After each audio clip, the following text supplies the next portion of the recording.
Hello and welcome to ZeldaSpeedRuns. Today we're pleased to bring you another Link to the Past Randomizer Crossworld Keysanity tournament match. One of these days I will get that right. And I am joined today in commentary by Excalibur and Clear Mouse. And how you doing today? We are doing all right. Nice day in England, which doesn't come around very often. Hopefully it'll be a nice day in Hyrule. And my stupid phone. Okay. I'm going to set them off. Excuse me. Okay, let's go. We're all very professional here at ZeldaSpeedRuns. Oh shoot, looks like I need to crop Dr. Bob's. I will talk to you later. Thank you so much. We should be starting soon. So, Clearless, how's it going? What are you hoping to see tonight? It's always a good question in Frosty. Sometimes, I wish the runners, no weird moon pearl logic. Sometimes it is kind of nice to see, funny shenanigans, right? So, yes, just whatever will make these runners happy. That's what I want to see. So, which one of these guys do both of these guys think they're the favorite, or is somebody fighting me back as an underdog? So Lin is the number 3 seed, fighting against DoctorBobtastic, who I believe is the number 62nd seed. Yeah. So at least based on that, there is a favorite here to win. I mean, Lin's a big name in the cross keys community. But Bob's been around a long time too, so hopefully he can put up a good underdog showing. Both of them going for the fake flipper to Witch Hut start, which is going better for Lin than it is for Bob. See previous comment about underdogs. I think that opening is favorite of both Lin and DoctorBobtastic. I'm sure these guys are pretty practiced. Although the setup to fake flipper certainly is, it can be trickier on that particular opening. The nice thing is that it's not like it's going to change, right? It's, unless you accidentally hit flippers on the first on the very first chest. The first 3 minutes of this are going to be the same every time, which at least gives you some stability in your opening. The Sanctuary start, which is getting more and more popular, sort of goes for the opposite plan of maximum volatility. And speaking of Sanctuary, one of the reasons I started the Sanctuary is to avoid exactly this happening. It's a bit unfortunate for both of them. Bob bothering to walk in, which I think I disagree with. Just because you're gonna respawn here at some point. Probably not too far in the future, just so you can pick up the chests from back of Escape. Yeah, it does look like both runners are going to follow, as you mentioned, a very similar strategy by doing Houlihan and picking up 225 rupees. So money, especially early in cross keys, is a very valuable resource. You don't really know when you're going to first be able to encounter, let's say, a bomb shop. So even just having any type of resource just kind of on hand is super useful. Yeah, and there's enough bomb shops around the game that you're going to run into one before it's too long, and you'd really like to have some rupees before you do it. Which is, so I'm old-fashioned. I do the Houlihan start, but some people like to live adventurously these days. Ooh, a big key on Hylia Island. Presumably we're going to come back for that someday when we have a mirror. So we do see some divergence. Lin found the entrance to one of the entrances to Desert Palace at the Lake Hylia bomb shop. Dr. Bob looks like after leaving Lin's house from the Houlihan room, he is making his way south towards Kakariko. Certainly Kakariko is one of the most densest, both in terms of potential locations. So it's always or not, just I assume he's getting the 50-50 bushes to try to get a bomb, despite the low health situation. I hope this would be a silly place to take an overworld death, so hopefully that doesn't happen. Yeah, and I certainly respect him trying to do this. So he can always just take a risk to see, if one of the entries that he encounters is a bomb shop, because he does have the money for it. Yes, unfortunately, got kind of unlucky with one of those guards there. But certainly just having the guarantee of bombs before you enter any entrance that you might need or want, certainly very safe. Yeah, those 50-50 bushes are a good place to farm early. Lin looks like transited desert and came out in Kakariko, which saves him a nice walk Unfortunately, desert's not the fastest connector in the world, but probably still faster than walking across South Shore. Yeah, it looks like we found Ganon at the Vanilla Well location, so that'll be a very convenient location to go back to when our runners have all 7 crystals. Yeah, it's nice finding Ganon early because it means you can just start throwing yourself into pits and not have to worry about a big pig. Saves a few seconds here or there, especially once you find useless fairy as well. Yeah, and certainly the nicer part, and in addition to like the sooner you find Ganon, right, the sooner you can kind of like rule out having to defeat Aga 1 to get to the Ganon drop.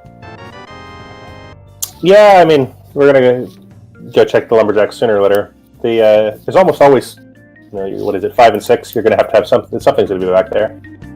You just hope it's nothing good. Speaking of something good, there's another big key locked behind a glove. So we've got a lot of big keys information already, but we're going to be a wee while before we can go back and get those.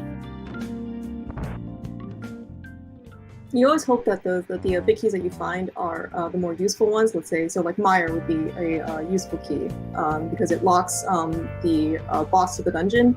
There are some keys that are there's some other big keys, such as, like, say, the big key to Skull Woods, which does open up one additional item check for you when you're there, but it does not guard you from beating the dungeon.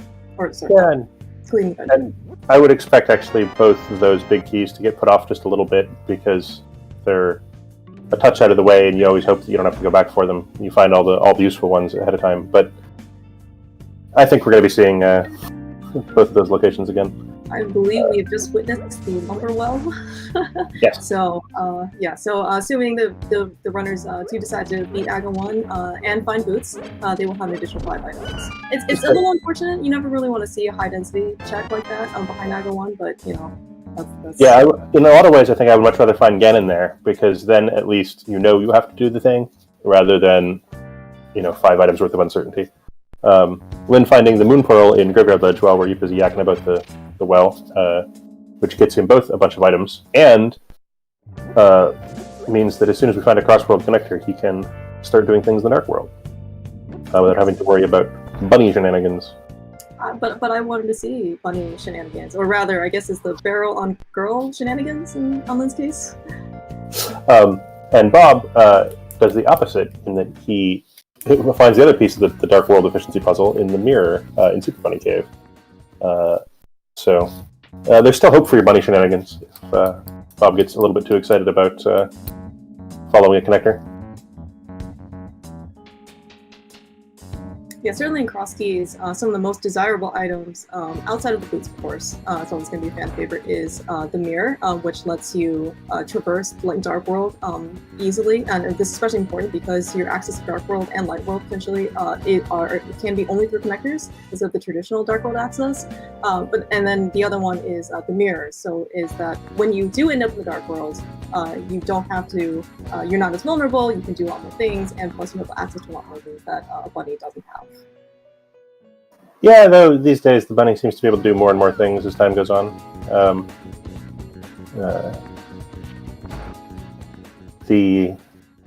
And frankly, they found the 2 nicest to have items in the game. The boots, the boots feel bad. Walking just feels way slower than running, but the total time save over the course of a seed, outside of the entrance questions, it's just not that big. It's not as big as it sort of emotionally feels like it is. Mm-hmm. Especially. Sorry.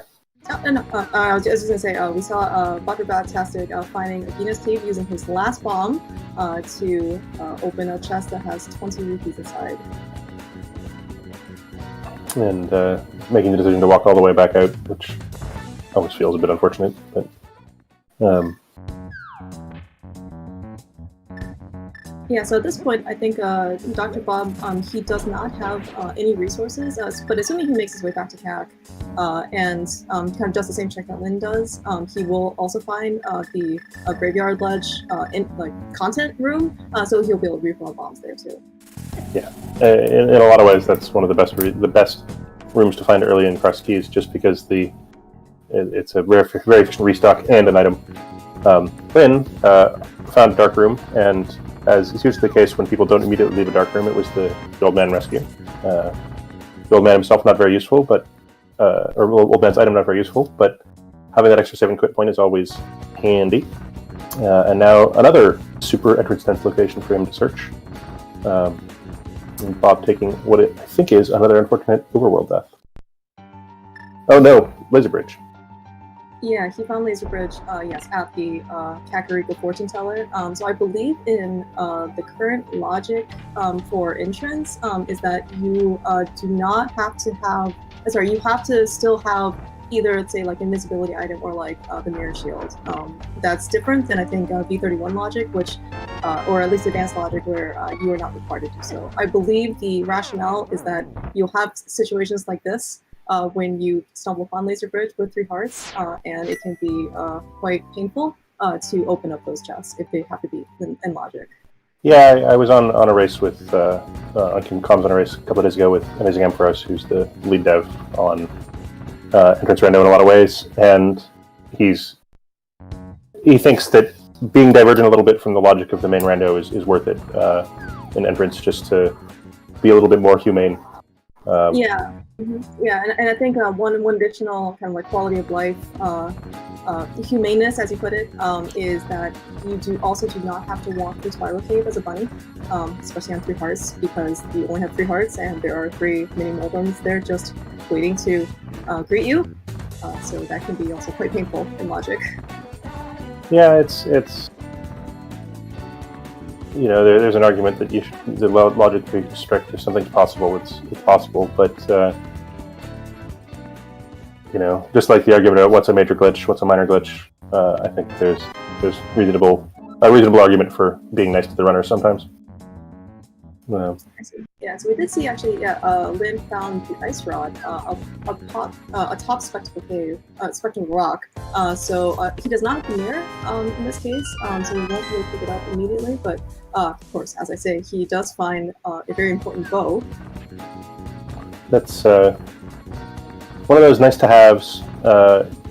You know, actually, like the ice rod, it doesn't block that much stuff, but you probably need it before the end of the game.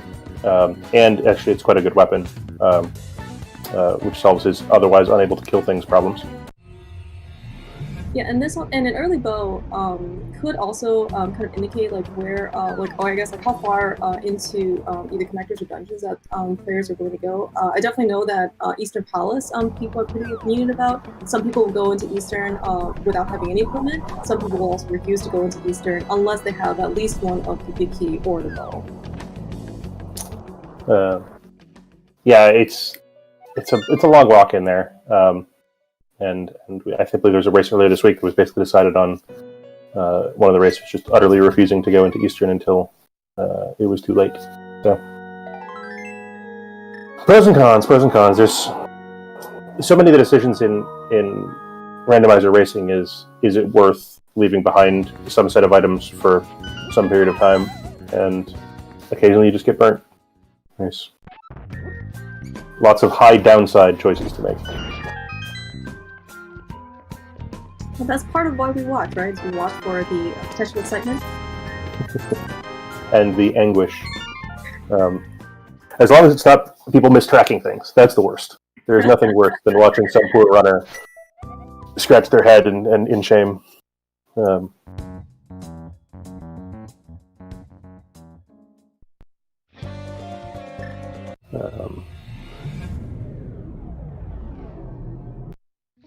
Yeah, it looks like Lynn had made at least found his way partially to Darkworld, but still opting to do some light world stuff instead of finding Hype Cave. It's always nice to have a high density cave early. Finds the Cave of Samaria, super nice. Even nicer than it used to be.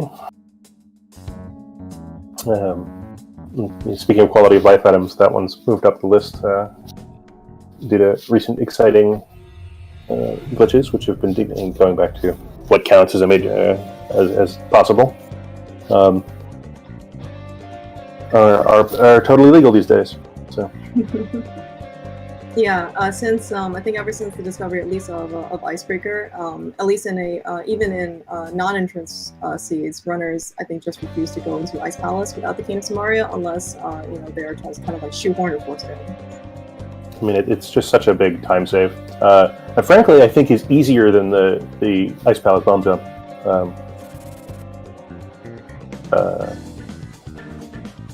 Which, you know, certainly I can do Icebreaker, and I can't. My Ice Palace bomb jump setup is rubbish. So I'm on team get the darn Canis Maria.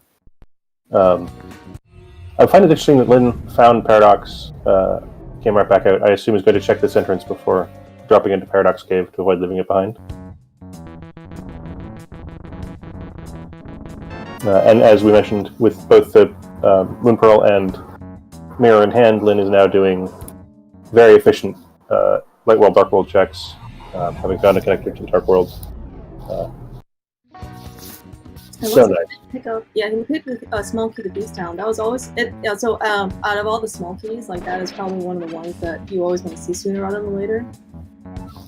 Yeah, it's interesting psychologically, right? It's basically equivalent to the big key, the Swamp Big, or not the Swamp Big. Yeah, the Swamp Big or the Woods Big, and that it really only blocks one item. But for some reason, it feels worse to leave behind the Thieves Town big chest than the other two. I think it might just be deeper in the dungeon, but Swamp Palace big chest is way down there as well. So. Yeah, along with Ice Palace big key as well. Yeah. So we did see Lynn picking up a flute in the lower part of Paradox Cave, and needs to be a little bit careful here. Out of the 3 Moldorms that want to kill him, quick fingers on the potion there. I'm impressed.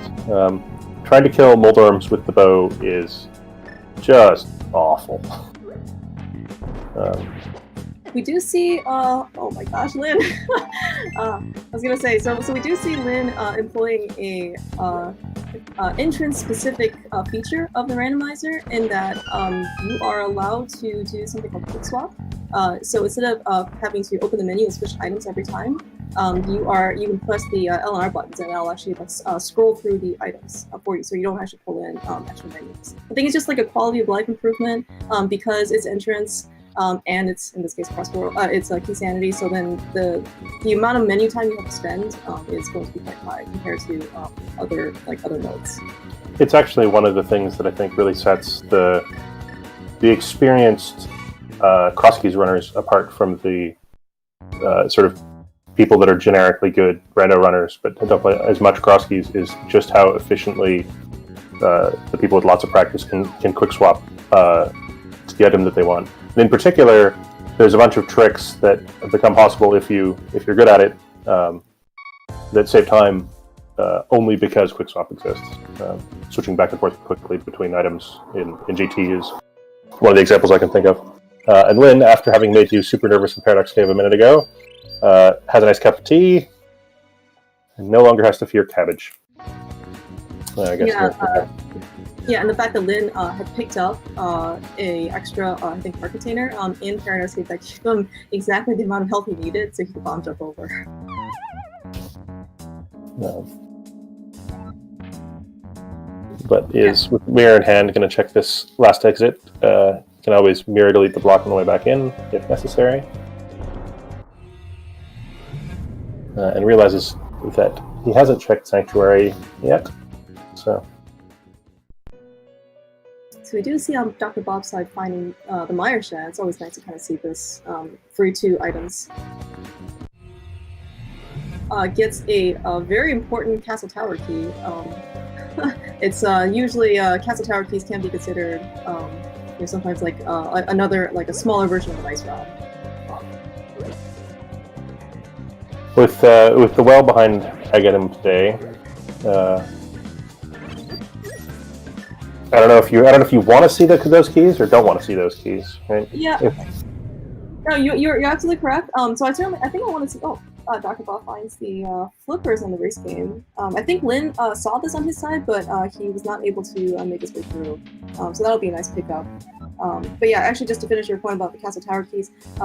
So once a player actually gets a Castle Tower key, I think a very common mistake that newer runners make is that, or I guess just sometimes you just forget, is that that castle tower key puts the first 2 chests in Aghanim's tower in logic, and so sometimes it's just easy to just kind of forget about those chests. Yeah, I mean, there's so many locations, and they're frankly somewhat inconvenient.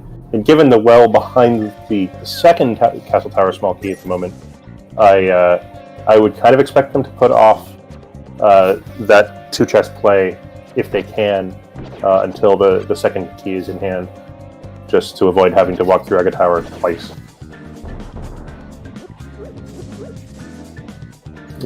Bob digging up a key. The second the castle tower key. Okay, well, he can he has now Aga as an option for him. Not until he gets the a lamp. sword. Oh, yes, correct. That's right. And he probably wants a lamp to go with that. Dark Aga is not really all that much fun.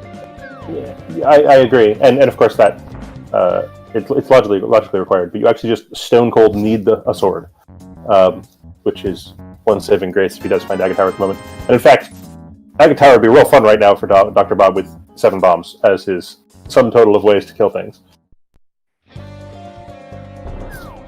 I don't. Is it actually possible to kill the guards with only 7 bombs? Yeah, the first room you can, in principle, complete with 4 bombs, and I think you can do the second room as well. But don't those guys move pretty quickly in the second room? Yeah, you basically just hold the bomb up and run around, and use kamikaze strats. Whoa! Did you spy what I spied? I did not spy. Lynn found the boots on Bumper Clutch. Oh boy. I guess we're following connectors. Yeah, this is also kind of one thing that I think more experienced runners will be able to do is that when they see an item, such as this case for the boots on Bumper Ledge, and it's an item that they're really going for, they will actually know in this case too, as you said, prioritize looking through connectors, and that actually can influence like what they do. Whereas I think maybe like a less experienced runner would just say like, oh, okay, the boots are there. Let me go just keep exploring. Yeah, so there's a few locations in the game, Bumper Ledge being one of them, the connector bridge on Interval Rock and Desert Right being the other ones that sort of are really noticeable, that are what are called exit-only locations, which in entrance rando means that the logic has to be able to spit you out there. There's code specifically written to ensure that there's always connected to those locations, which in the case of Desert Right, not very useful, but in the case of Bumper Ledge with boots on it, highly interested. Alright, so we did see DoctorBobtastic finding the entrance to Thieves Town at the Light World Hype Key location. Alright, let's see how Lynn, go. I'm sorry. Go ahead. No, I was just saying laser skips, always impressively easy to screw up. Well, Bob goes through Thieves Town. I have no particularly insightful commentary on how to do laser skips, so if you'd like to enlighten me, I'm all ears. Yes, I guess for what it's worth, it's significantly harder without the boots. And I guess like hitbox with the laser is actually just like a point. So you just have to time it correctly, such that you don't get hit by the head, but you get hit, I guess, like by the tail part. Yeah, I think a lot of the like the past hitboxes are. I mean, a lot of the like the past hitboxes are bad, but in particular, elongated things tends to only be the front that has a hitbox, which presumably is one of those 1980s. We don't have enough RAM tricks.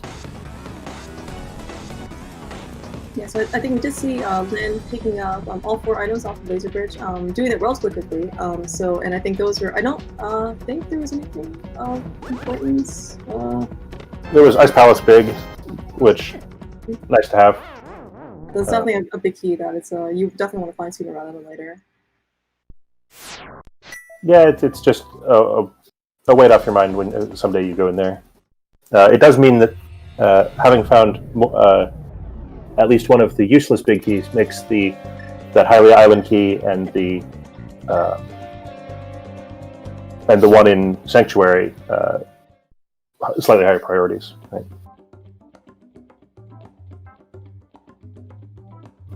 More odds that they're actually useful. Yeah, and actually speaking of, I guess, like more what people consider to be, I guess, like either like quality of life keys or people, some people, consider to be like useless keys. For example, like someone picks up like a key to Meyer and they're like, oh, this is going to be something useless. Well, it's not quite, so it's not quite useless in that you don't actually need any keys to traverse Meyer, but it is quite nice in terms of routing, and that you can basically make a much more efficient route if you have a key. Yeah, I think that the first one saves something like 15 or 20 seconds, just so you can go straight left and loop around to the top right eventually. Which is actually another one of the tells, I think, of experienced Keysanity runners, is that they know the routes through the dungeons. I think Meyer might be the one with the most divergence, depending on how many keys they walk in the door with.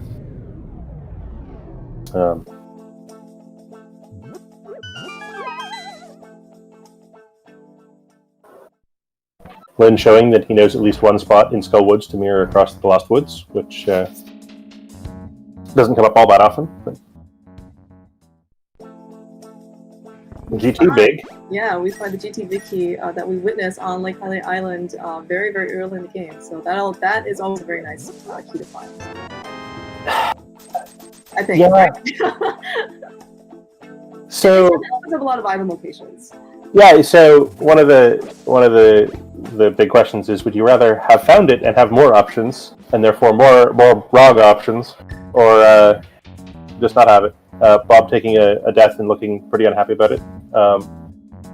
Just before he gets to Dark Shopping Mall is not a great place to die. That'll be a fairly major time loss, but hopefully a random connector spits him out over there someday and problem solved.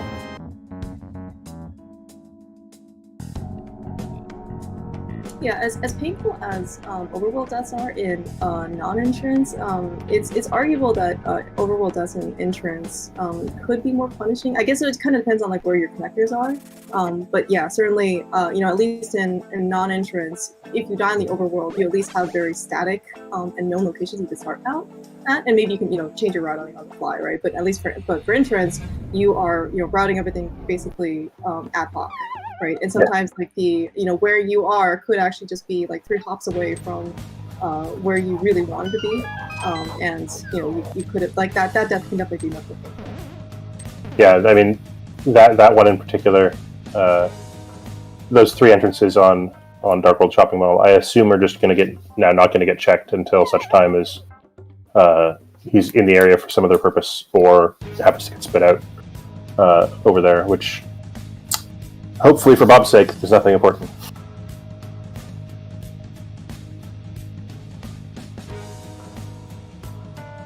Alright, Lynn making his way through Skull Woods, finding a very useful hook shot, using some game knowledge here that I think he wanted to get that chest first and then open this chest, so he didn't have to basically activate all the hits. Yeah, if you're going to come around this way, one, don't run into the spike before you use the hook shot. But 2, the top chest first is the right answer, because going back to the entrance rando is not quite the same. The entrance rando community, I think, would revolt if they took away that small key, the vanilla small key chest, just because you end up throwing yourself into pits and Skull Woods often enough that if you just got soft lock there, a quarter of the time, you would be super mad at Amazing Ampharos, and he doesn't want that.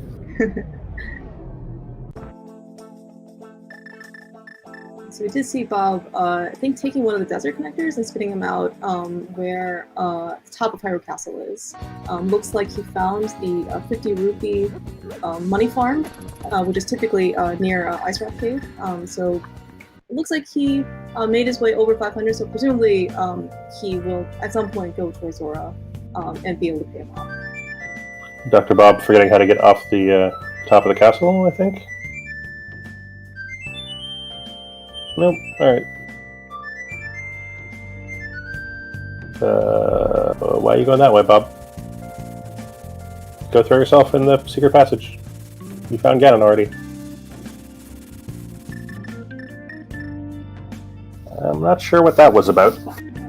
That is unfortunate. Those guards were not kind.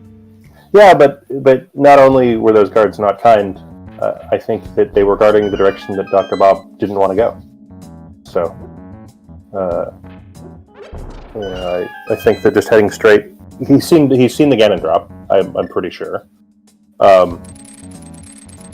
Just go in the drop.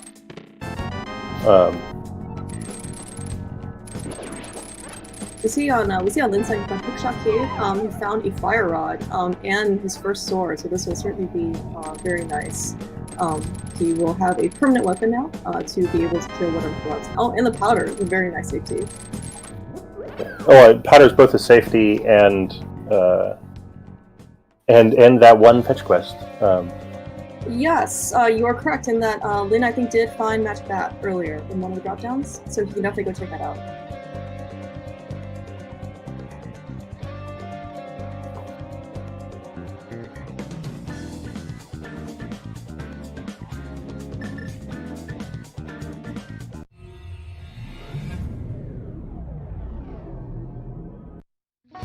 Dr. Bob finding one of the entrances to Turtle Rock, I think at Hyrule Castle, Maine.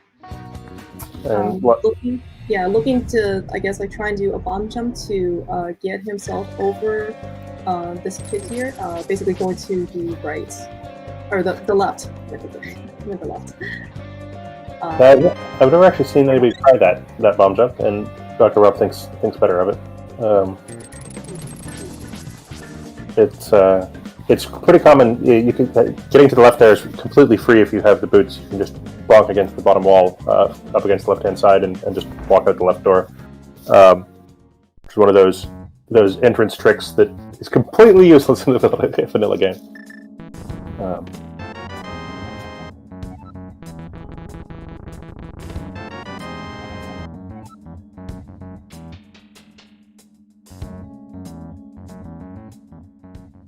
Nice. Looks like, I think Dr. Bob is giving us a new check. I don't think Lin visited Hobo here. Man, it's such a long swim. Mm-hmm, yeah.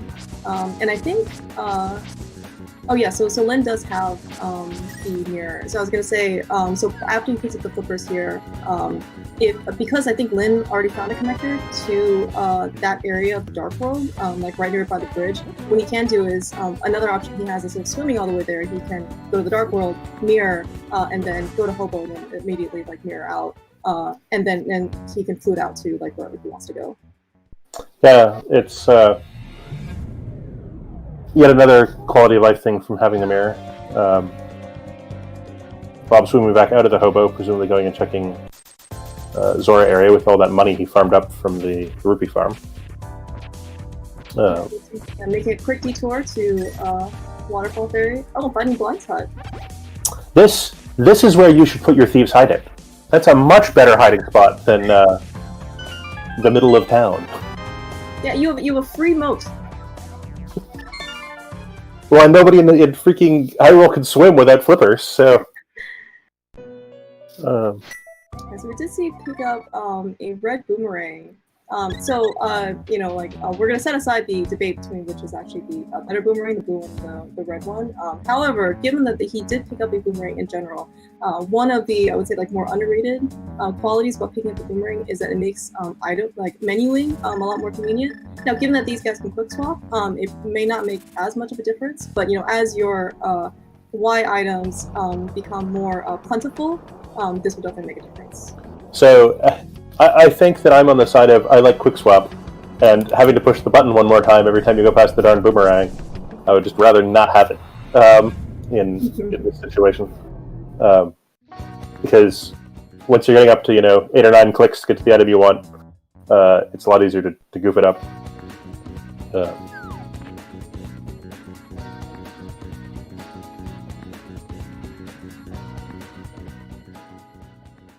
Kind of surprised Bob's making the Zora play this early. Speaking of big keys in places, that's one on the Zora ledge.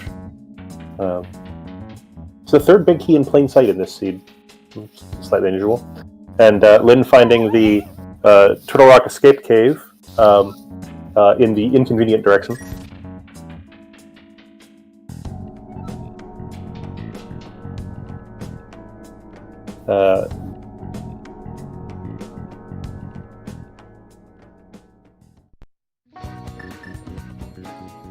So we're unfortunately not having that creative prize for 500 rupees, but at least you get peace of mind out of this. And Bob is going to be able to pick up a big key too. Thieves Town. Okay, that's good. That's a good one.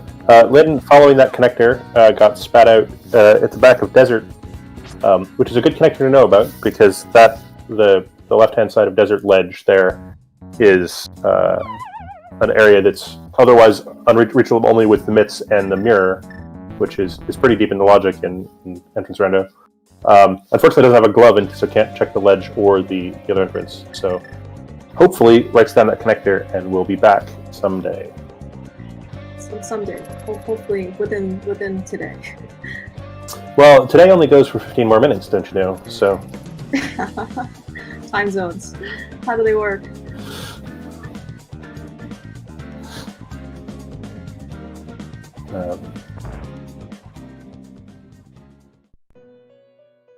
Quite a bit of divergence, and yet we see a very similar fairy. And 3 beats of the fairy music, as both of them decide that not there is where they'd rather be.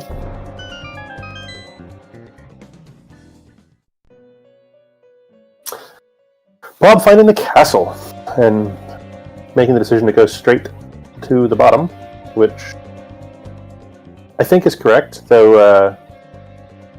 Given that Sanctuary is not anywhere awkward, just go straight down and pick this up. Occasionally, there's shenanigans around key stealing, but today we've been spared that problem. On the other hand, Dr. Bob still doesn't have a proper weapon, so let's see how his standard knowledge from a few years ago holds up. He does find this monkey to desert. It's always going to, and as you mentioned about key stealing, right? I think stealing a key out of the back of desert is a very common play for runners. So the fact that he found it early means that they don't have to do something like that.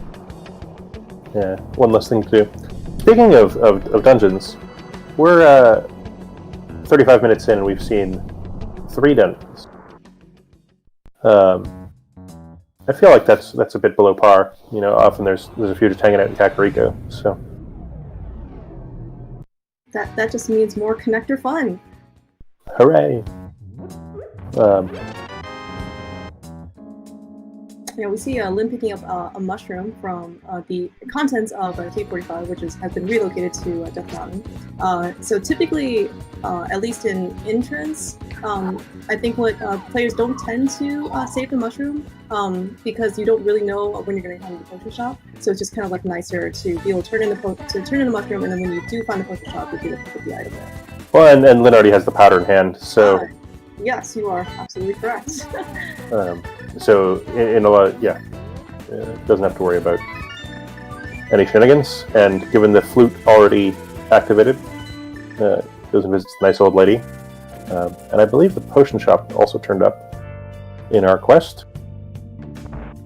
We saw that DoctorBobtastic picked up his first sword in the bottom, or in Zelda Cell at the bottom of Hyrule Castle. So by the time that Lynn gets there, he'll have, presumably Master Sword if he doesn't find a sword suited for that.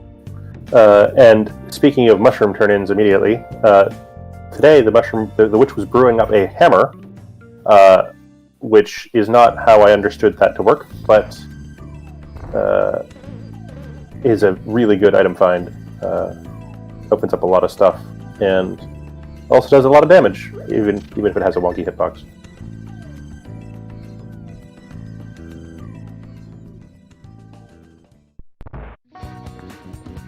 Yeah, certainly by the time that Lynn gets to Hyrule Castle, given that DoctorBobtastic did do a really great job going through with bombs, Lynn's going to have a significantly easier time. Yeah. Nothing like doing a bunch of bomb work to get a sword. Like, couldn't you guys have put this in the front? We did see Dr. Bob did also go through Dark Cross, making his way.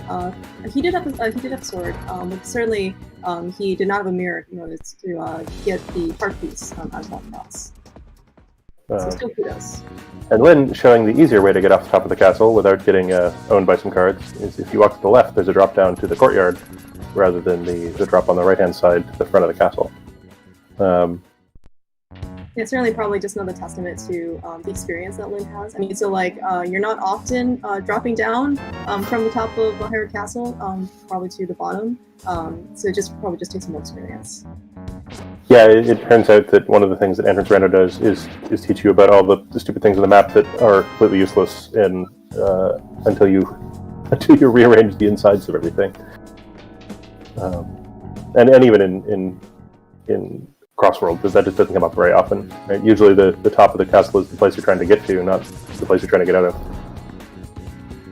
Yeah, in Entrance, so getting to the top of Hyrule Castle is it can be quite variable because unless you have a connector leading you there, kind of the only real way to get there is mirroring from the pyramid, and who knows when you're going to be able to get to the pyramid. Yeah, no, it's one of the sort of cute things that happens as a result of Crossworld is there's a few more mirror spots than there are in the vanilla game. The top of the castle and race game left are the two that race game left I think is sort of the most surprising one because it feels like it just be connected. Yeah, and hopefully whenever Lynn stumbles upon Bumper Ledge in the Dark World, he does not get too excited when he picks the food, but he will also mirror to that location there as well.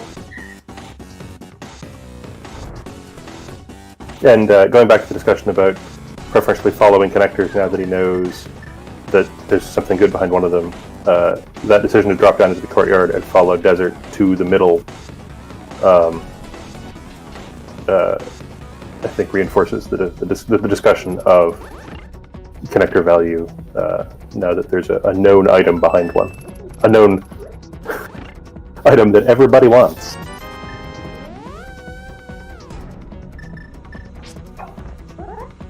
And Lynn trying this bomb jump and succeeding.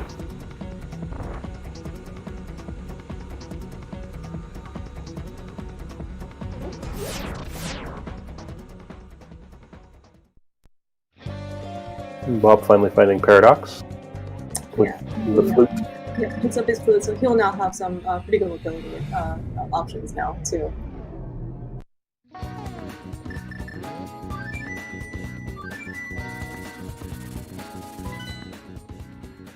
He will have a significantly easier time in this portion of Paradox Cave fighting mini Moldens with that sword, whereas I think Lynn was fighting for his life with half a heart left or something like that on just the bow and/or bombs.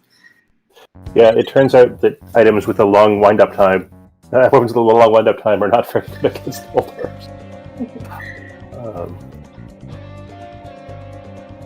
Just shoot faster, Link. So actually we do see Lynn taking the alternate path to Hobo, which is because he was spit out in the Dark World area here, he could take the Dark World mirror, talk to Hobo, get his prize, and then now he still has the option of swimming out. He can go back to the Dark World or he can float. I assume he's going to mirror back, swim down and pick up that key off of the Kylie Island while he's here.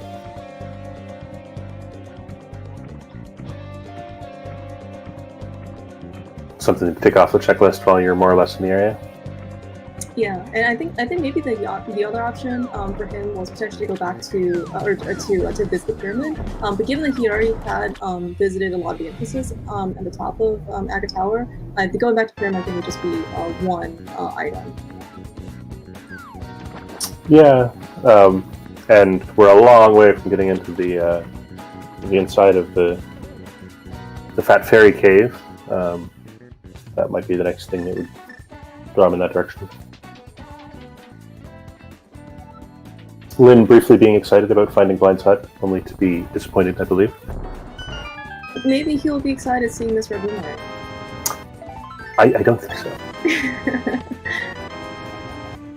Also, that compass of Desert Palace will definitely let him know if he's found all the chests. Oh yes, I'm sure for Caliber as a runner as Lynn is, that was the one thing that he really needed to break the sea wide open.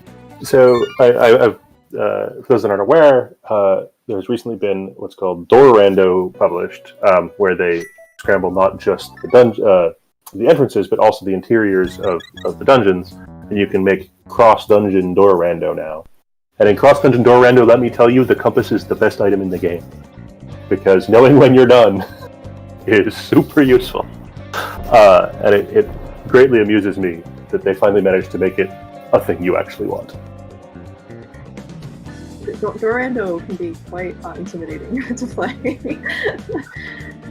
Yeah, I hope they get it polished enough that we can have a tournament next year, or at some point, because it is super fun and also super messed up. So commentating on that is going to be a disaster. So I think Dr. Bob in his pathing or his routing, I think he also did found the waterfall theory. I think one difference that Lin did that DoctorBobtastic did not was that Lin had enough money with probably more spare, so that he actually took a bomb upgrade that gives you free refill. So now Lin has the capability to build 15 bombs. Dr. Bob having only 107 rupees opted not to. We do see Lin picking up a glove in the front of Turtle Rock. Yeah, then finds the last door to Turtle Rock, and behind it is a glove, which is kind of nice for him. Still doesn't find that connects to the boots, but the glove gets you a bunch more entrances. And actually, with the hammer already in hand, conventional Dark World access, though I don't expect, actually, given that they found a bunch of convenient Dark World connectors, to see that many uses of the standard Dark World portals. Dr. Bob dying in the most obnoxious dungeon room in the game without a Cane of Samaria.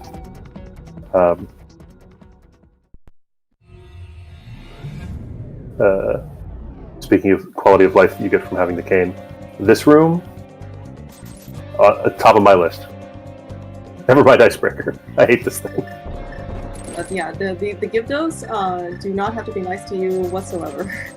Well, and the stupid Wallmaster and this statue pulling hitbox is just awful. Like, bah. Well, so at least the good news is that these guys have a mirror. So then at least you don't have to go back out in the long way.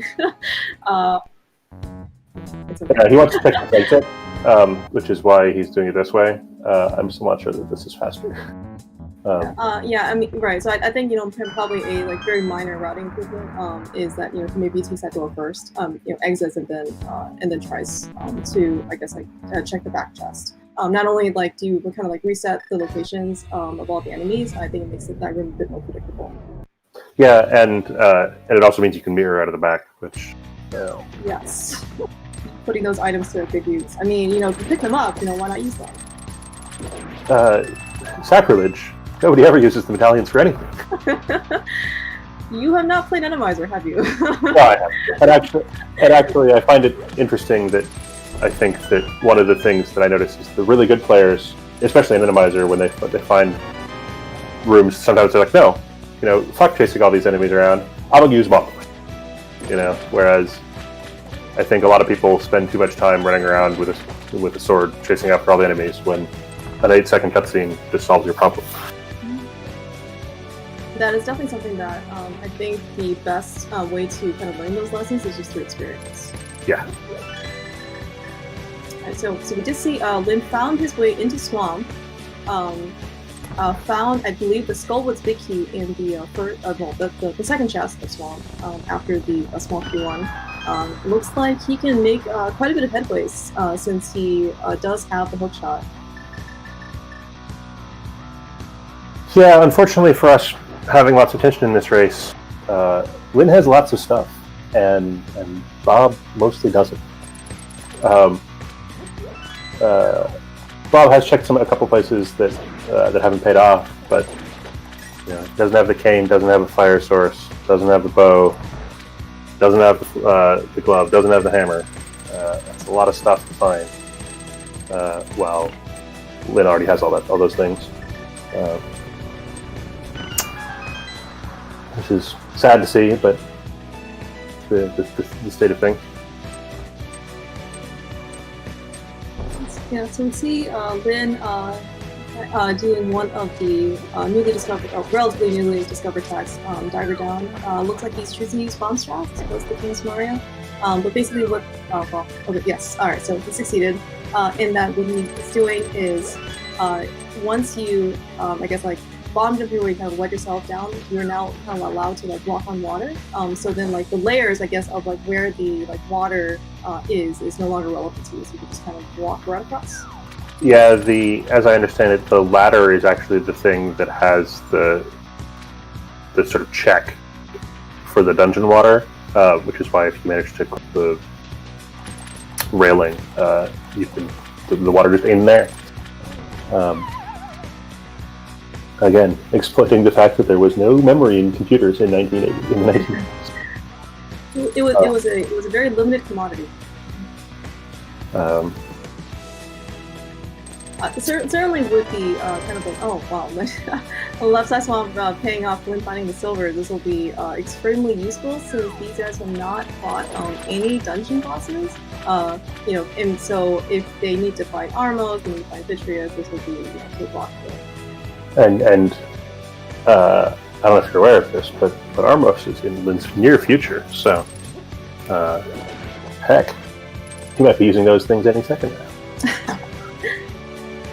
now. We'll get a countdown. First, we have to go around this loop and do another round of Diver Down, but Bob activating his flute.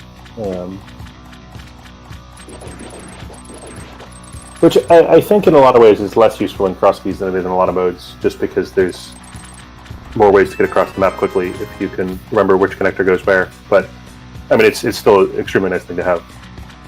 Yeah, for cross keys, it really does reward players who can definitely follow inference logic. Yeah. So as you predicted on Lin's side, he is going to do the second version of Diver Down. So in this case, once he activates it, not only can he just kind of like walk through that door, he can also pick up these chests and pots along the way, so he pieces. Yeah, that water don't exist. They only installed it all.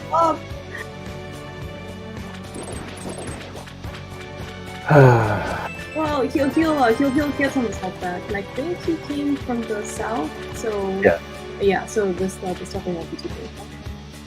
I don't know if Bob knows about how to get like the first. Oh, we almost got laser skip there. The first, like the bottom and the top chest. So at least you can to get the bottom and top chest. What you can do is you can fall from like one of the entrances, and then you have enough iframes, I think, to walk to the chest itself. It might be tight, I think, without the boots.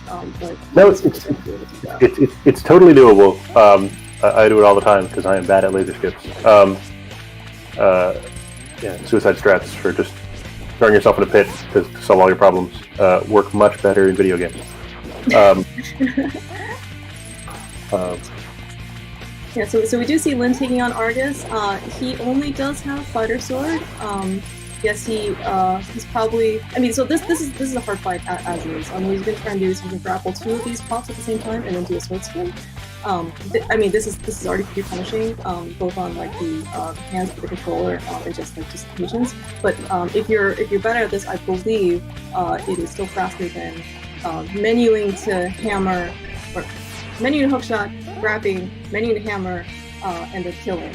It might be faster in cross keys, but I think people are just kind of like less practice. Yeah, I feel like trying to quick swap those items. That's a lot of, especially with as much stuff as they've got. It's a lot of freaking clicks on the L and R buttons. And you have to do it quickly enough that the puffs don't get away. So.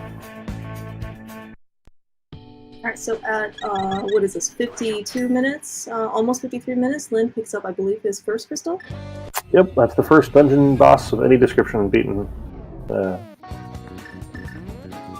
It's nice to turn up at Swamp and have all the stuff in hand to just deal with it. 1 down, 7 to go. Lin has yet to have checked his map, which I think is not unusual for cross keys, but on our tracker, that's the very first thing on the pendants crystals row.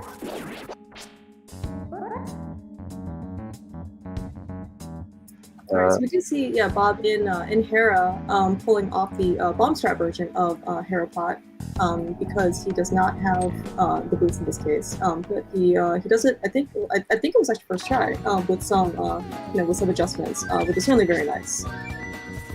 Yeah, basically, I think as long as you get a first try, it's faster than walking up. So even if you have to fuss around for a while.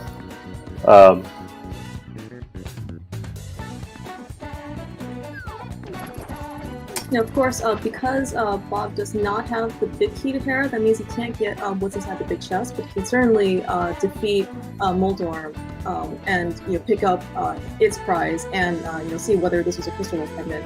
I think it's less punishing with house keys because it's just like another chest that you maybe like in this case maybe you leave behind like the Skullwood's big chest or like the Ice Palace big chest.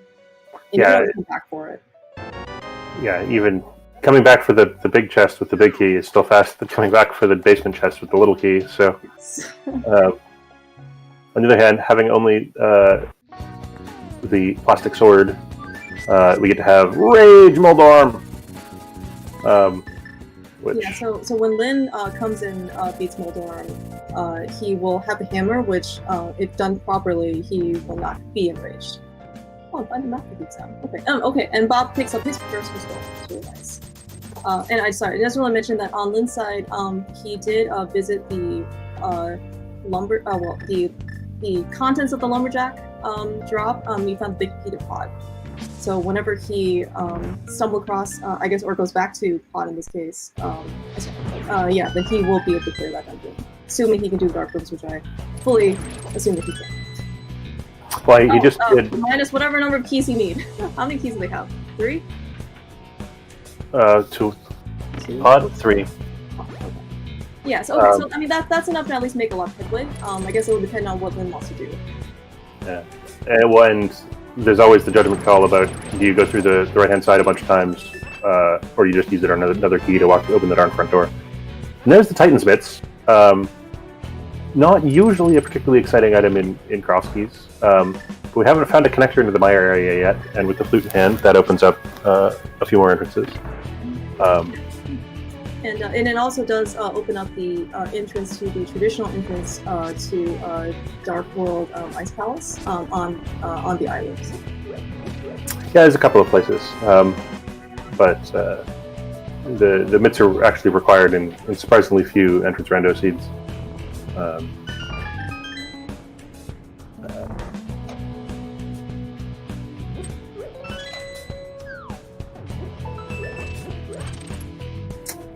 Is this Bob's first trip to the mountain? Or, apparently never found the front of Old Man Rescue. So we're off to go do it now.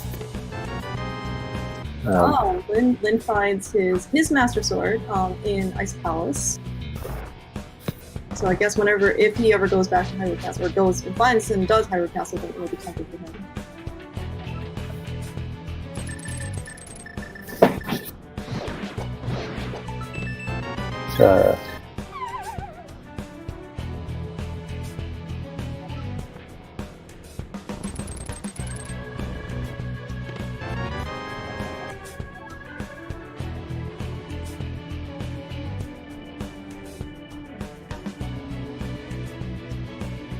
And with the big key in hand,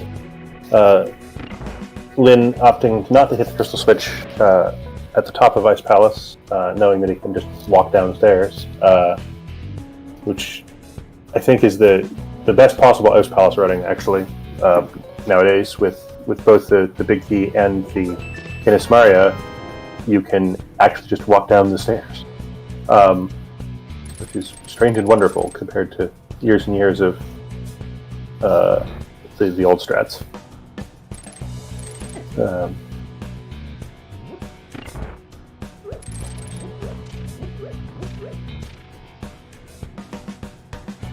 I'm trying to think. Lin might need to stop by the safety-ish room, I guess.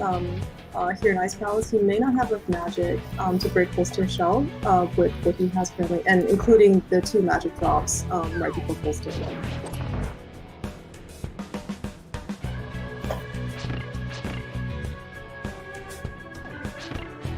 Fortunately, there's this handy restock room, and with a spare key in hand, problem solved.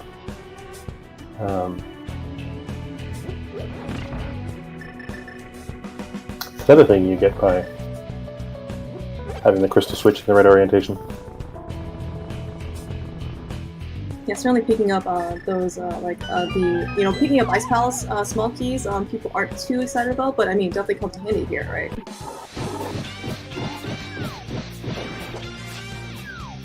Alright, so Master Sword, Cold Stare isn't probably the worst. Oh, Lin ended up getting a good number of hits and one in the corner. But no, okay, so he does remove focus so he can, spam the Fire Rod to his heart's content until he runs out of damage. But this should be a pretty good.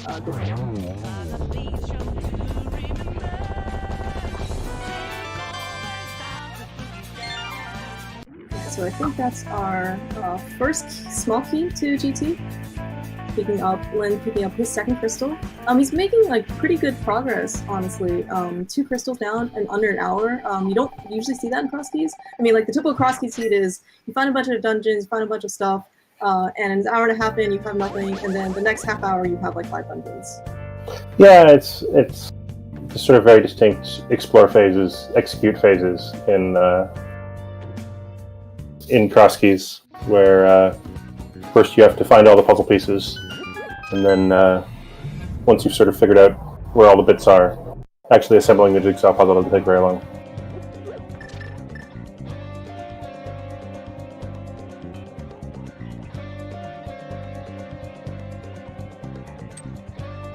Yeah, also probably another judgment call, probably the right judgment call on Lin's side, is that, when he found these dungeons, because he was just kind of in the area, he probably chose to just clear them, and instead of, I think, like diving out and then trying to chase other connections when we find gates. But I think he might be back on that track. I mean, as long as, if you find swamp or ice, probably the total amount of time you save in that dungeon with the boots is less than the amount of time it would have taken to get back there. So yeah, so certainly if you're in swamp, right, even with hookshot, like the movement that you can use with a hookshot versus that you're dashing is probably negligible. And Ice Palace is just there are probably very few places that you can actually dash meaningfully.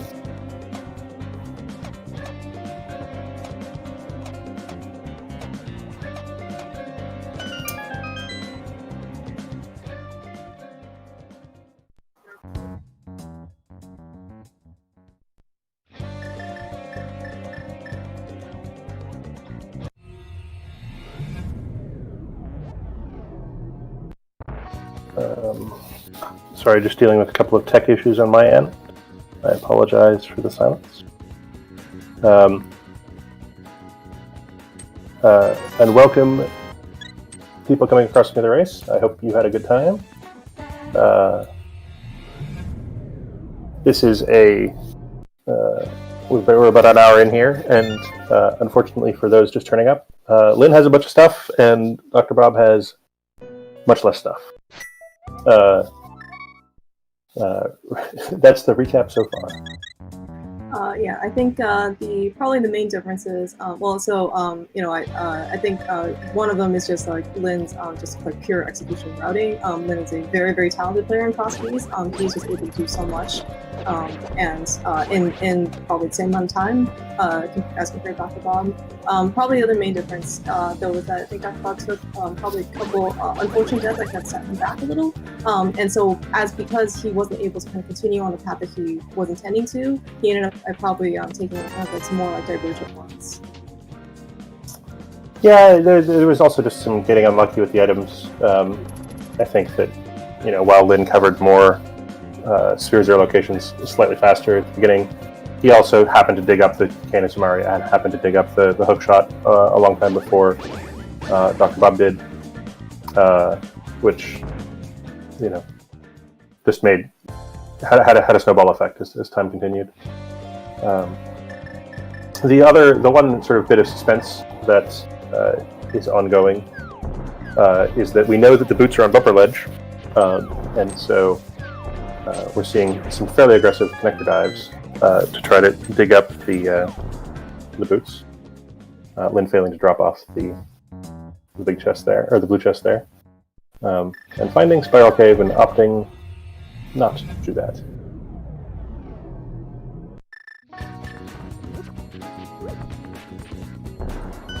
Yeah, if you can put off Spiral Cave,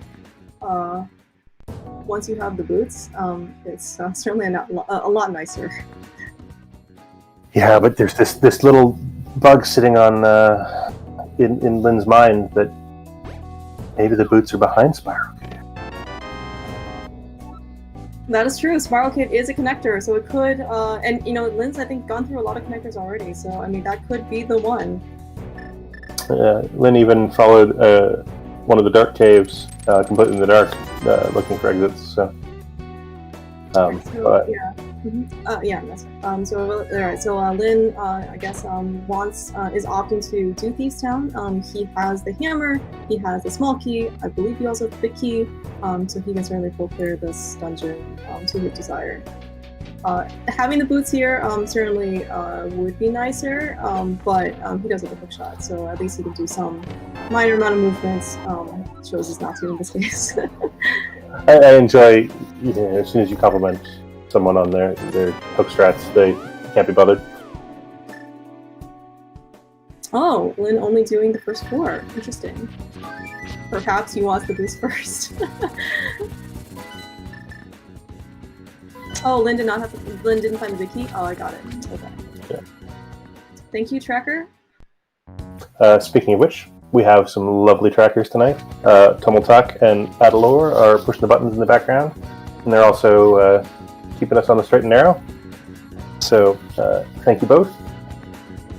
And Nori's sitting in the background, keeping the restream going, which is maybe the least thankful, the most thankless job in the whole kit and caboodle. She was telling us earlier about how she has to have 12 things open in order to make this run. So thank you, Nori. We just have to sit here and talk, which there's worse jobs in the world. But there are more races than we have people to track and commentate on. So if you're interested, they're always looking for more volunteers over at the tournament Discord. This is where the tracker is supposed to make the link to that appear in the chat. Good luck. Yeah, we see DoctorBobtastic making his way into Swamp. I think he was pretty disappointed finding the entrance to Swamp at the Vanilla Pod location. So then he mirrored to the eastern location, and they found the dam. So he's probably happy again. Well, except Bales. Oh, does he not have the small key? He does not have the small key to Swamp. Alright, so he was able to check the first chest.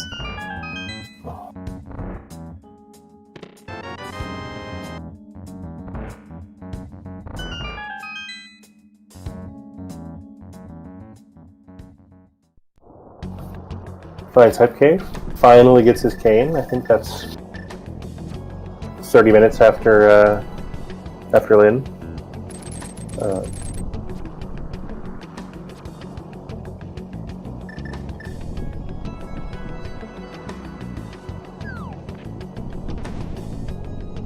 They haven't gotten spat out at GT yet. So that's another connector that Lynn will find sooner or later, maybe. Remembering that the Size Rod is here, which is probably good. Go ahead. Oh no, I was just gonna say, so I think we saw on Bob's side, or at least according to the trackers, that crystal, that Turtle Rock is a crystal, so we're absolutely gonna need that ice rod today. Alright, so I think Bob is giving us a new check. This is both runners' first time to the pyramid, just having 3 bombs. So probably not the most desired early on. Or, I'm sorry, this late in the game. We all know what you meant. Oh, look at that, a vanilla output. I'm sure Lynn is happy.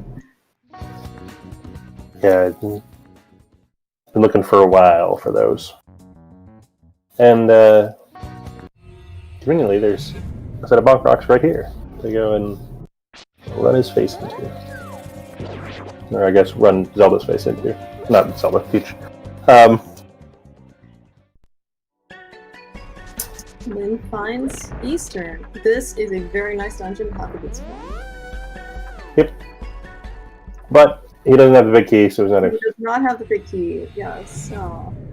Can't put those silver arrows to use quite yet. Made it one room in before he changed his mind. Yeah.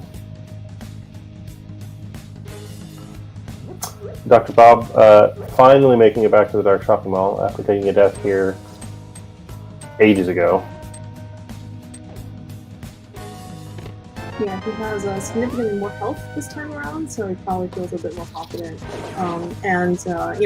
the fact that he's here in the Dark World means that he can check these 6 entrances. So he can not only check these 3 entrances in the Dark World, he can also mirror. Oh, no, sorry, he can only check 2 entrances, excuse me, because he has no glove, but he can then mirror and check the other 2 entrances as well. Getting over here with no glove is miserable. One of those gloves is in Swamp. I've lost track of where the other one was. The other one was in Ice Palace.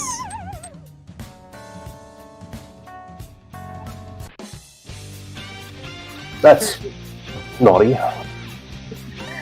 So we see Lynn taking down or using Hammer Moth. They got a couple of hits in. Oh yeah, and super fast looking fight. Moth behaved pretty well in this case as well.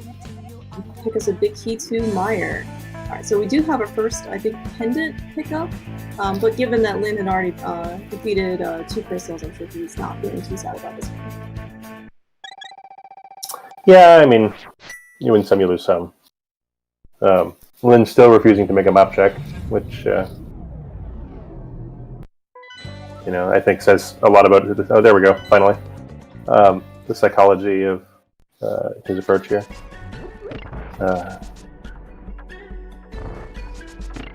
Having gotten no relevant information whatsoever about the state of Eastern directly, decides that now is the time to go in here.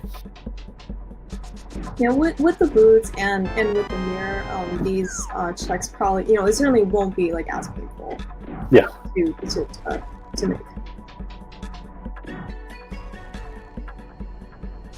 So hour 11 in, we still have no lamp, I'm sure, but I mean, like, that's not a problem in this case. And we do see him remembering that he has a hook shot, so he doesn't have to go around. This is actually kind of one of those things where I think is actually very clever. Most likely, developer intended is that if you do have a hook shot, you are allowed to avoid like that upper part. You don't have a hook shot when you come here the first time in the middle game, but if you ever choose to come back for whatever reason, you have a hook shot, you can do a shortcut. Yeah, there's lots of little... The balance that the developers struck between sort of making the game linear and modular, such that you could go to things in any order you liked, in this game is interesting, with little quality of life things like that hookshot room.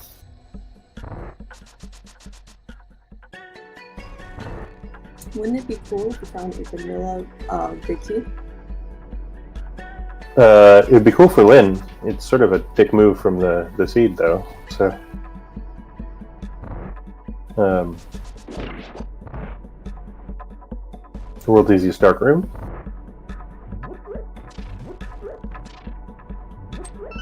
Using boot scuffs as his locator rather than the sword, presumably to save a minuscule amount of time.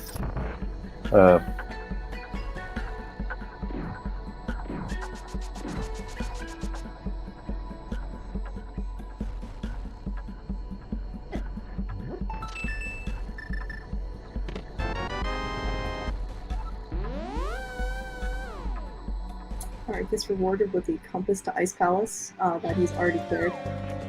Yeah, that Eastern dive didn't go so great. I mean, it was efficiently done, but results not good.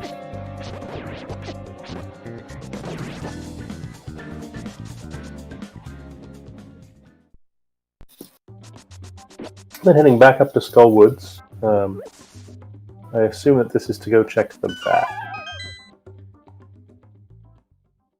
Yeah, I think when Lin was here the first time, he didn't have the fire rod, I want to say. Because I think by then Hookshot Cave, and he didn't have that quite yet when he was here. And we did see on DoctorBobtastic's side, he did pick up the mushroom. ZeldaSpeedRuns kid as well. But assuming DoctorBobtastic flutes at some point to turn the mushroom and then goes to the potion shop, that will certainly be a very important piece of progression for him to go pick up the camera. Yeah, and they're both the witch and the potion shop are in convenient places, so I thought he was going straight there. Having gotten out the flute. Some fake powder action in his future. It's a reasonable play as well.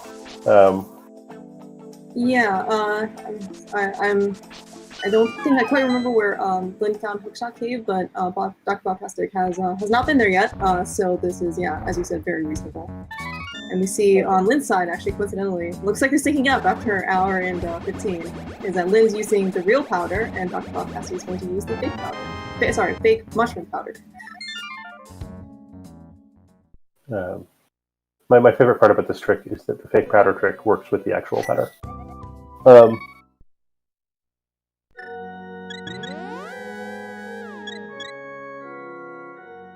And vanilla half magic.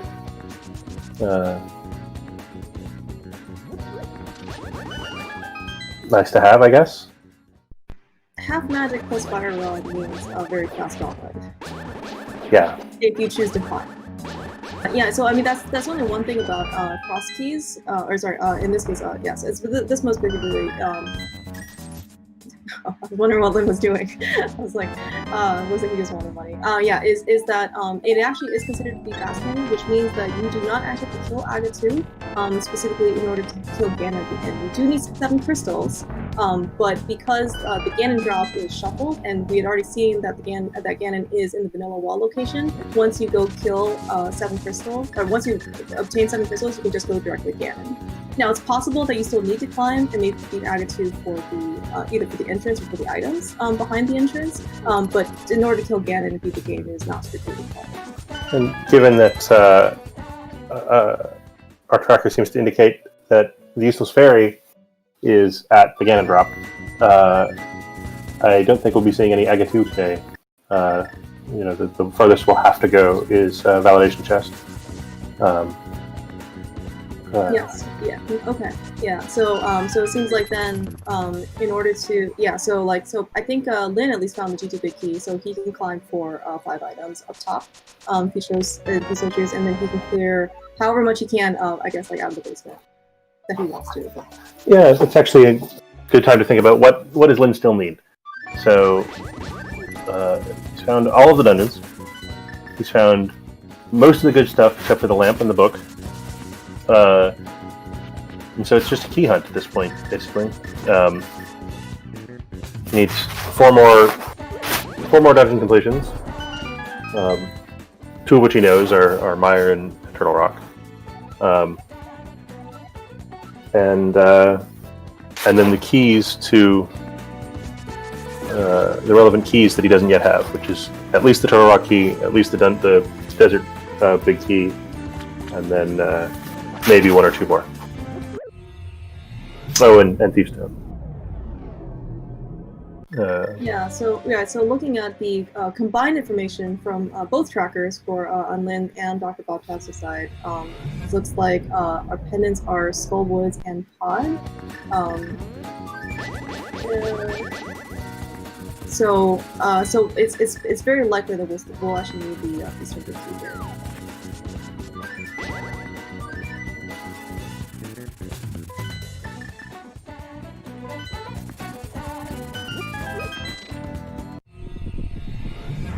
Lin making his way to the Mire area. I think this was accessible to him once he picked up the mitts from Ice Palace. Cannot enter that entrance quite yet. And finds GT. Alright, how far is Lin going? He has 3 keys, so he could go quite far. I think I saw Ether Tumbletech, but no promises. Well, I think did he just pick up the other 2 medallions in the basement? That's that problem solved. So I would assume Lin is doing all of this, right? It's basically the most item dense location in the game. He still needs a fair amount of stuff. He's found all the entrances he actually needs. There's no incentive to go, some other chest somewhere else isn't any better than these ones. All these chests are fully in logic.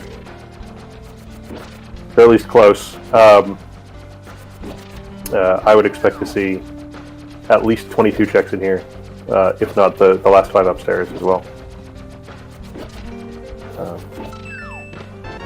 Dr. Bob finally turning up some fire in Hookshot Cave.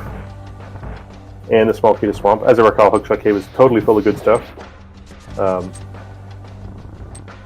so DoctorBobtastic also picking up his powder. So he no longer needs to use fake powder. Oops.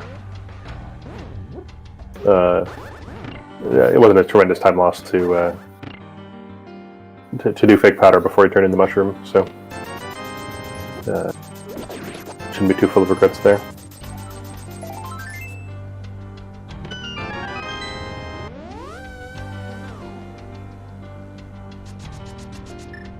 Bug net, that most useful of items. Certainly, when you pick it up early, I think it has a lot more value. But given that Lin has 13 hearts at this point, and I think he still has Fairy in the bottle, he probably doesn't need it at the time. No. I think he's good on... And he has a powder, right? Which is another... And he has powder, yes. I don't think we're going to see any swag net. Yeah, especially in that they don't have to kill Aga 2, and it looks like they probably don't need to kill Aga 1 either. Lin picking up that elusive lamp. And blue nail art, so he definitely, I think, is set for this game. The lamp in entrance seeds often turns up surprisingly late because it just doesn't block, officially doesn't block that much stuff. There's often a way around whatever dark room or dark cave you actually went through, and so it fairly often turns up in, this is behind the flute and 2 gloves and hookshot and hammer and a bunch of GT keys. Hey, look, it's a lamp. Which is why every good cross keys runner does not care about dark rooms. Yeah, certainly if you want to be competitive in cross keys, I mean, this is probably not something that you specifically think about, is that the more versatile you are as a player to be able to do certain rooms or areas with a very limited set of equipment is completely to your advantage. Yeah. No, you can... a lot of these guys can do even some of the more convoluted dark rooms with no wayfinding equipment whatsoever, or effectively, very close to no wayfinding equipment whatsoever. A bomb placed somewhere on the screen, or a Samaria block, or whatever, anything at all to give you some reference. And even in big time emergencies, you can do it with nothing at all.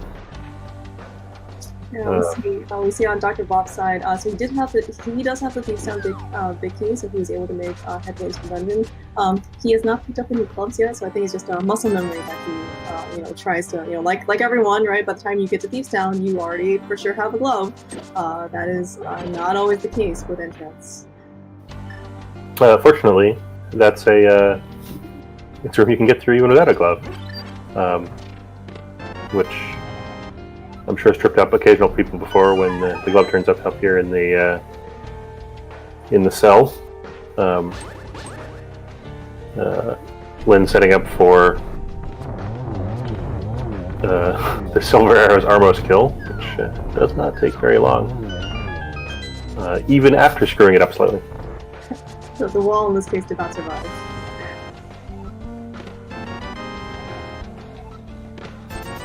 So I think with this piece of information, oh no, so we do know Keysanity is a crystal. So Dr. Bobtastic, after beating Blind, will be on the board with his second crystal.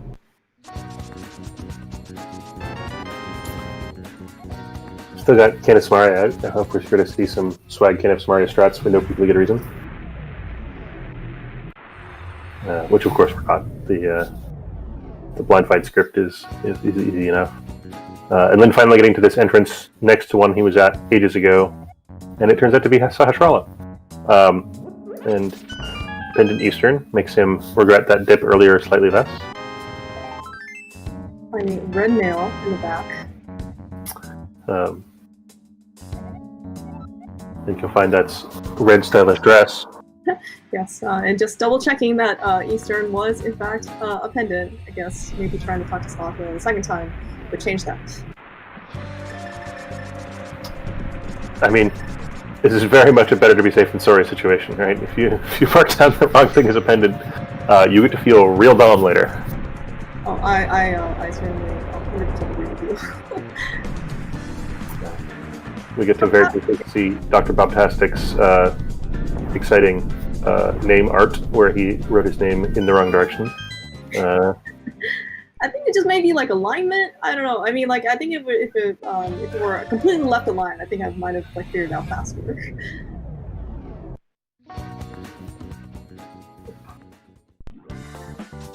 And yes, Desert Main entrance is in logic with just the mirror and the two gloves.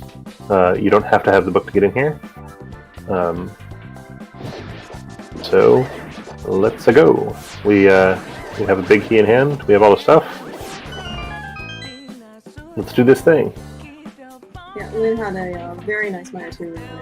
Certainly another, I would say, like, hallmark of a very experienced runner. Not necessarily specific cross keys, but I mean, like doing that room very quickly and efficiently is difficult. So Yeah, he's the caliber of runner that Lynn is. he was fortunate, I believe, that he happened to have sword beams, which are super efficient in that room. Runners are very often running around slightly damaged to avoid using their sword beams. I didn't catch if he healed deliberately or just happened to get lucky.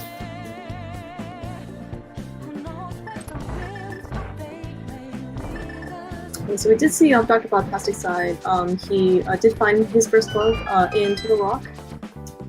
So that's certainly another piece of progression as he's going to make his way through To the Rock. I'm not sure, I guess, how far he probably would just check these chests. He probably can't go much further with another small key. Well, he has access to the big chest entrance and the laser bridge entrance, since there's just not that much value in carrying on with I think these three chests. Only the front three are efficient to check from this door.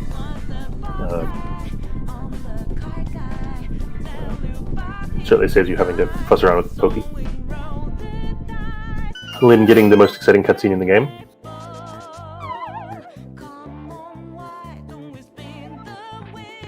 Bob back to Swamp now that he has some flippers.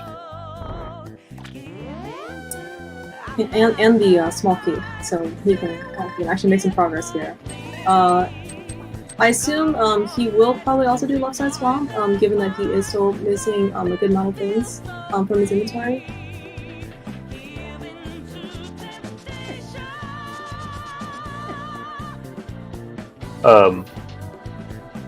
Yeah, I mean, and again, assuming he knows Dog Diver down, left side swamp is way less bad than it used to be. I think that unless you're in go mode, basically everybody does it these days. It's just not worth skipping anymore. As you mentioned, players don't usually like to do left side just because it's very tedious. With the kind of the discovery of Diver Down, it's less tedious, although it probably still doesn't meet something like threshold for some runners. It certainly has lowered the barrier for a lot. So. Yeah, it's much less costly than it used to be. All right, so the question at this point is, what does Dr. Bob need to have happen in order to come back? what can be hidden where that actually turns out for Dr. Bob.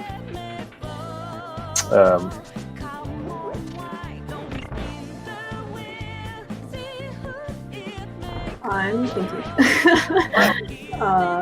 Yeah, unfortunately, this is a hard question at this point because I think the answer is an awful lot has to go wrong for Lynn.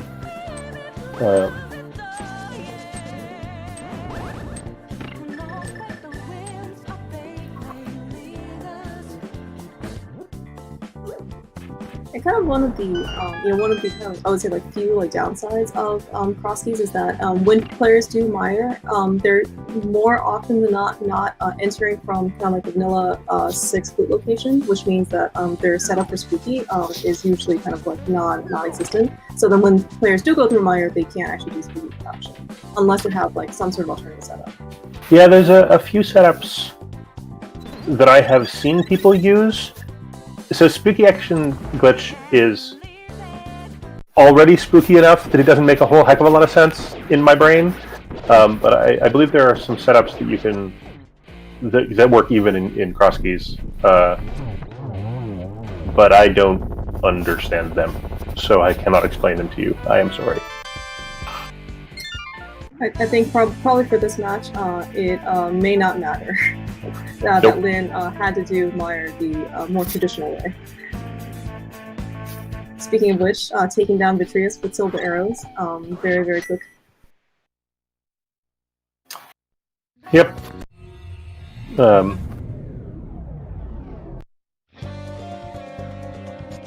Alright, so we do see Dr. Bob on in left side swamp, so that means that he will also be able to pick up his silver arrows as well. Aga Tower for Lynn, opting not to do that. I wouldn't be surprised to see him go back there once he's checked these last couple of entrances. With the boots in hand and items behind Aga. Seems like a reasonable play.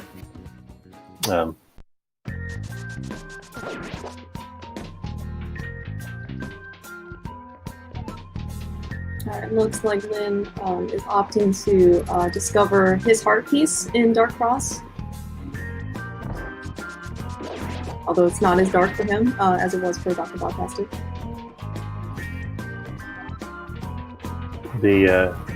It almost feels like cheating to see this room done with the lamps, with the lamp cone after a couple of days of cross keys. Yeah, we should just ask Lynn to like blindfold himself when he's doing these rooms. I think blindfold rando would not go well for anybody.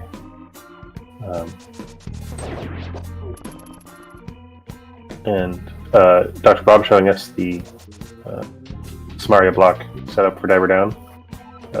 You just sort of scooch yourself in there between the block and the railing, and for whatever reason you can clip back straight through the railing after you get yourself in there. Yeah, and I think in terms of like which one is more preferred, the bomb strat versus Samaria, I think it actually like varies pretty significantly between players because if you know the bomb strats, it is definitely more versatile because you don't always have to come to swamp with the king, right? So you can always do Diver Down with your bombs. Kind of on the other hand though, bombs do take damage and they are on a timer. So if you're fast with the King Samaria strat, that also could just be like a point of favor in using the game. Yeah, it's the ideal would be to know both setups, but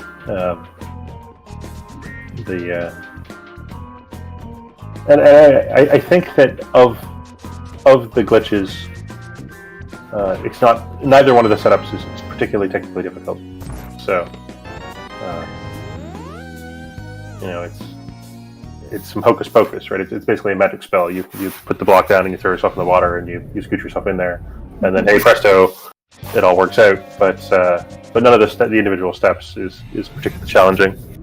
Yeah, and certainly between the two techniques, I think unless it unless you are worried about like kind of like frames, maybe to 1 second or a couple seconds difference, it's just really not gonna matter. It's just gonna be whatever your comfort level is. Yeah. Oh, Lynn opting not to do Aga Tower at this point. that's 7 items that he's leaving behind. The well is behind the lumberjack at the moment.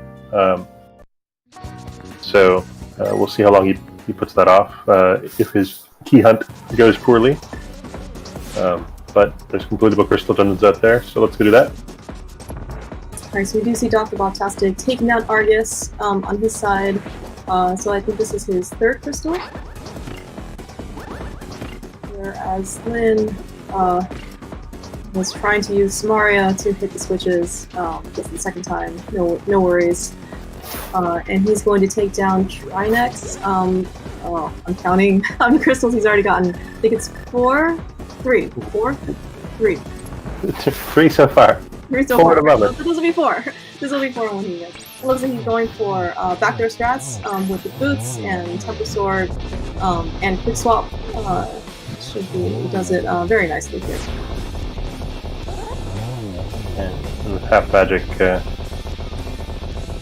nothing doing. Alright, so we do see that DoctorBobtastic is in Ice Palace. This is certainly very good news for him. He will be able to pick up his mitts. And I think there was there another sword in here? I believe so, yes. Okay. Yeah, so he'll be on temper by the time he gets out. And having a temper sword with full stare when he fights, and half magic, and the fire rod should certainly be a much easier time than Lin had. Lin did a very good job with the full stare fight, but I think DoctorBobtastic's path to cold stare defeat would be a little bit easier.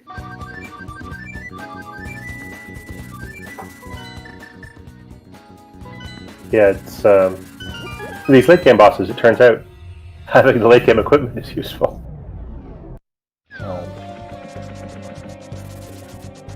Dr. Bob going back and hitting the switch, which I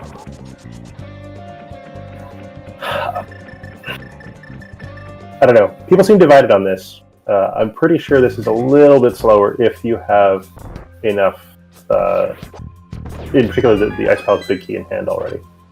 On the other hand, you do have to learn an extra route through Ice Palace, depending on which stuff you have.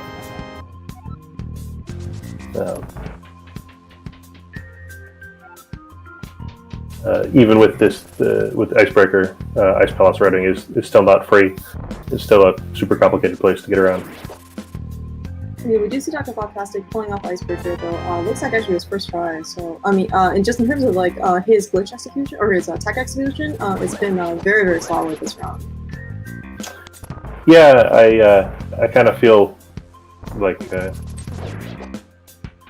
Dr. Bob's skill set is a little bit like mine, though he's better than me. But learning the sort of the setups is totally within his wheelhouse. But there's a little bit of, you know, just overworld execution, standard play stuff that's caught him at this seed. You know, Yeah, overworld depth in unfortunate places. yeah, no, you're absolutely correct. I mean, and like, you know, so certainly Dr. Bob is no slouch in his own right. It is just somewhat difficult when you're comparing yourself to someone like Lin, or Lin himself, for that matter. I mean, I don't want to get ontological, but I'm pretty sure that Lin is someone like Lin.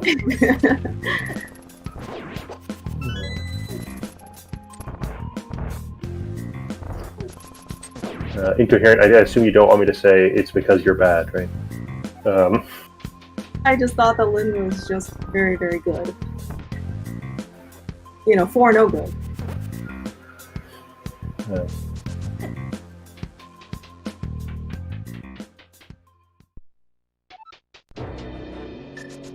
And Lin making his way up Aga Tower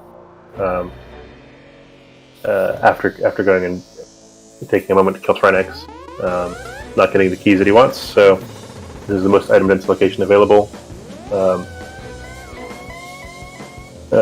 at the moment. Zuma, I am looking forward to you versus Lin in Crosskeys this tournament. Make it happen. I did call you a favorite yesterday, Goomba, so now we're saying nice things about Lin, so you guys gotta kind of knock each other out at some point.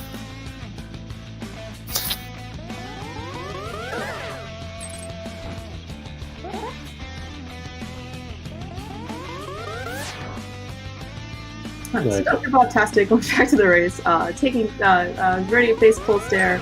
He has half magic with fire rod. I think he does have a fairy. He is on green mail. However, he is able to get the puffs mostly in the corner. And then they escape. That is Half magic certainly makes this fight a lot easier. that long distance fire rod snipe through the lag was some nice doing. All of you out there that like guess how many blue balls there are, I'm sorry. Superstition about computer or random numbers, not my thing. So you can guess in your heads. But someday Lynn will be done this fight. We get to find out if there's something good in the well. Yeah. So actually, yeah. Excalibur, you were asking, what could be, some time that Dr. Bob can make back. So one thing could be that if there's nothing in the well and Dr. Bob chooses not to do the climb, or and chooses not to do Aga Tower, that is certainly time that he can gain on them. Lynn, remembering that he's in the area and checking Turtle Rock big chest, which is nothing, but good remembering. And then good remembering times 2, remembering that this connector goes somewhere good. This is one of the places that I think good cross keys runners, good use of connectors really is one of the entrance rando skills that the specialist runners really do have, that your sort of more generic like the past runners are sometimes missing. Yeah, certainly being able to visit Catfish, I would say much more conveniently, is definitely a point in Lynn's favor. No one has 200 rupees this time, which Lynn will opt not to take, but still, Lynn made that check very efficiently. He's going to combine it with Zorak here, too. And one of the things that we were saying that Bob had the one thing that Bob had that Lynn didn't have is this Thieves Town Big Key that's sitting on Zora Ledge. So that's one more. It's one fewer thing that can save Bob.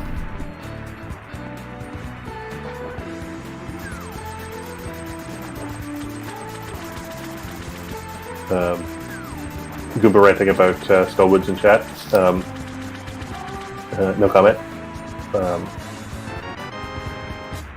I feel like all of your underdog opponents should prioritize Skullwoods and hope that there's something good there. That's their chance to make up time. DoctorBobtastic making I think exactly the face you would expect upon picking up that Tower of Hera small key.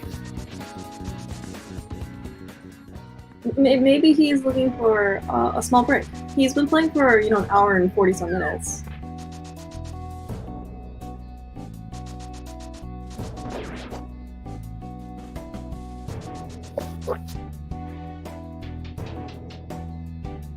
Alright, so DoctorBobtastic picking up safety, which is blue mail in the back of Hostel's closet, and also gaining the knowledge that Eastern is in fact a pendant. Green pendant at that. So I think with that, at least on Dr. Bob's side, does he have all the information he needs for crystals and pendants? He may not still. Maybe he needs one more piece of information. Yeah, he still doesn't. He hasn't picked up a skull map or even found the Back of Skull Woods. So Dr. Bob choosing not to go right. Which I find surprising. He's got all the stuff, and there's some items over there. Also choosing not to take the small key. Oh no, he doesn't have the boots. That's right. He hasn't found that connector yet.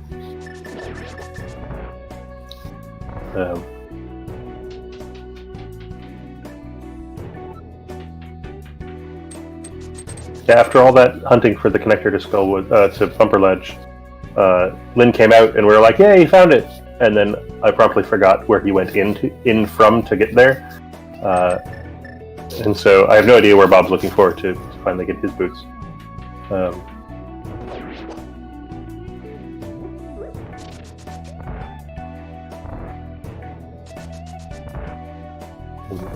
Lynn showing off sweet glove strats in Thieves Town. Yeah, showing off the fact that he has not only the first gloves, but he also has the mitts that DoctorBobtastic did not have.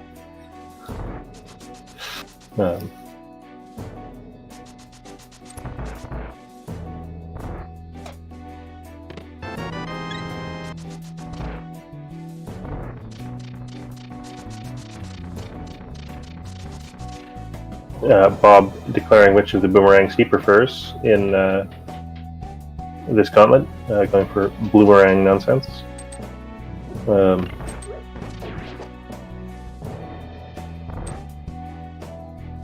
Yeah, I was thinking about actually why maybe Bob didn't want to go right.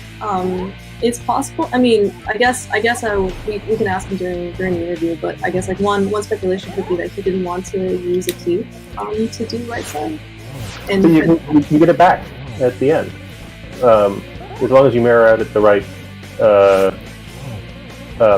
Because you can always pick the key up at the very end, yeah. Right? Yeah. Yeah, you pick the one up in the room with the conveyor belts, and then mirror from there.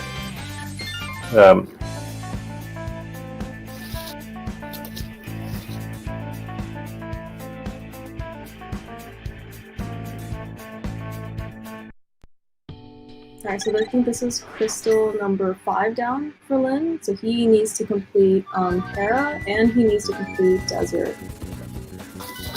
And of course, Hera, we don't need them big keys anymore. So there's, we're on the ice rod hunt with today's the ice rod today in the role of Desert Palace big key. Now, I guess one thing that can still save or can give Bob some time back is that so neither player has found the Tower Pair of big key. So if the remaining big key that Lynn's looking for is in the Hera big chest, then they could still be the methods. Yeah, there's a couple of possible places that where Lynn's final completion percentage is 213 out of 216 that give Bob a chance. I just worry. Well, we'll see. Bob's caught up on items other than those boots at this point. Ooh, I think that might be too far. Oh, okay. Alright, so we see Lynn in the well. What do we have so far? We saw bombs, 5 rupees, small control rock, and a heart piece. So what is this final item going to be? Another Stone cold nothing. So if anybody wants this race to be close, send Dr. Bob.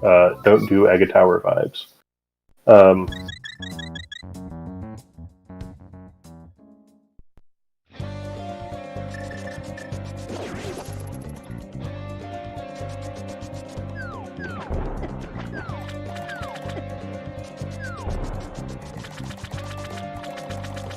Alright, so it looks like Lynn is headed to the Dark World shopping mall area. So he will be able to check at least 2 additional entrances that I think Dr. Bob did not, because when he was over here, at least the second time, he did not have gloves, so he cannot lift the 2 rocks, both in Light World and Dark World. Yeah, and I feel like you get spat out of these rocks more than their fair share.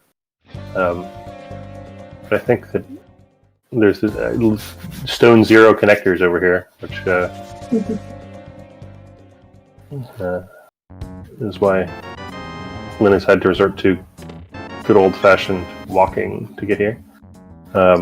Brief moment of elation in Lynn's heart, I'm sure, followed immediately by...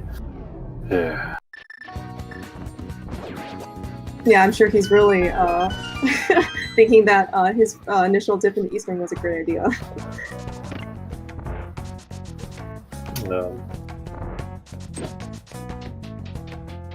And underneath the rock is the Palace of Darkness.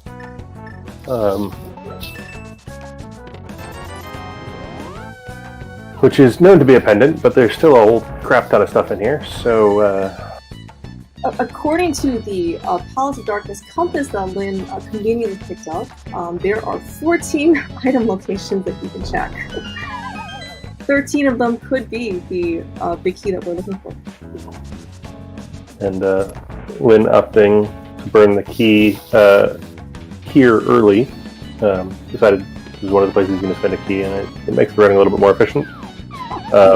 We found the tower. Found the tower of Hera big key. So like when Lynn does Hera plot, which is assuming he can do it the first time, then his trip up Hera will be faster, but he will also be able to big key chest. Big chest. Just what needs the big key. So I think, alright, so unfortunately, Dr. Bob, in the Mire area, with bombos, I think Lynn did not get a chance to open that up because he did not have bombos at the time, but unfortunately it was just the less useful side of Ice Block 3. Yeah. Oh, Lynn did? Okay. Yeah. I have memory of the rain being gone. Which, that would be a great indication that Lynn opened the entrance.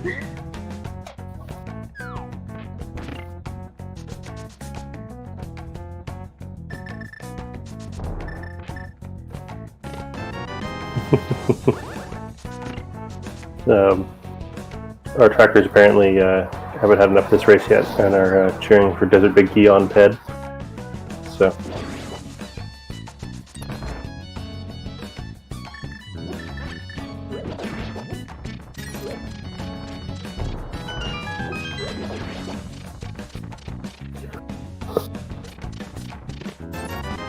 Boom.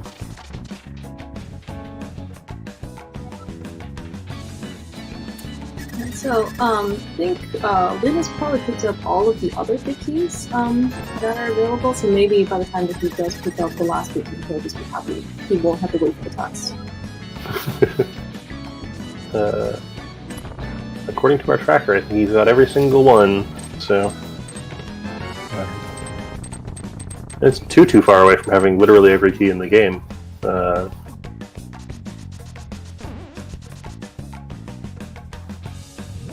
I mean, that's not unusual in cross keys, right? Your final completion number is always. I think if your completion rate is something like below like 160, you have God routed somehow. I think even with God routing, that's not the button you were looking for. I think, Lynn, maybe it was.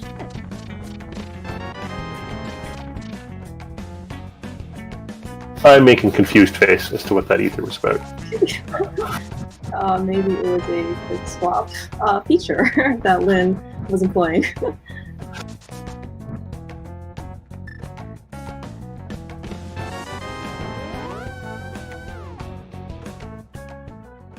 So I guess Lynn opting to not beat Helma as of quite yet. Unfortunately saw 13 checks out of 14 that was not the Desert Palace big key. Well, there's one more check to make, but not interested in.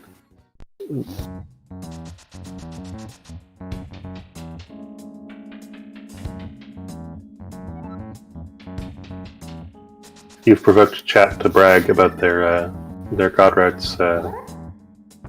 I think this just means that these guys want to challenge Lynn. I don't have the bracket open, but we'll see how many rounds they have to make it through before they too can challenge the mighty Linlinlin.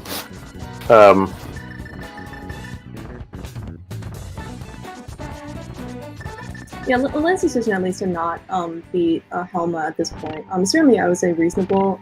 It is not that short of a trip. Plus, he needs to beat Helma for one last item. Meanwhile, he does seem to have, in this case, other options. Is this his first time in Hera? Yes. Yeah. So certainly, Hera has a lot more items per density.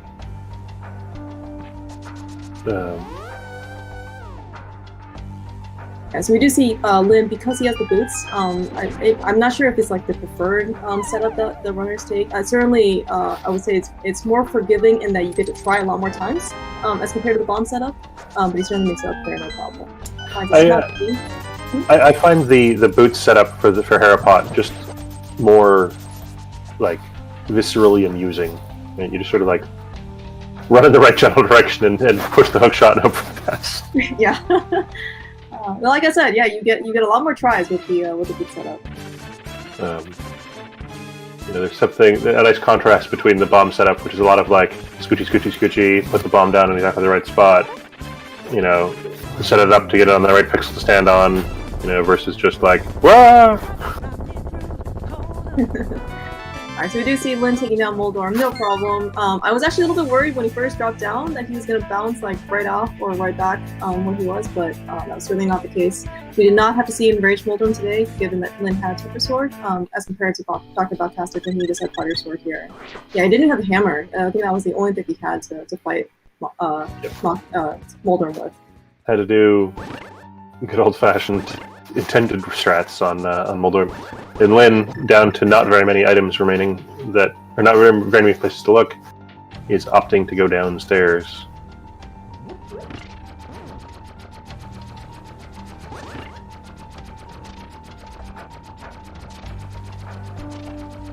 And Dr. Bob getting the sad news that Mothula fight, which was reasonably efficient, was also not necessary.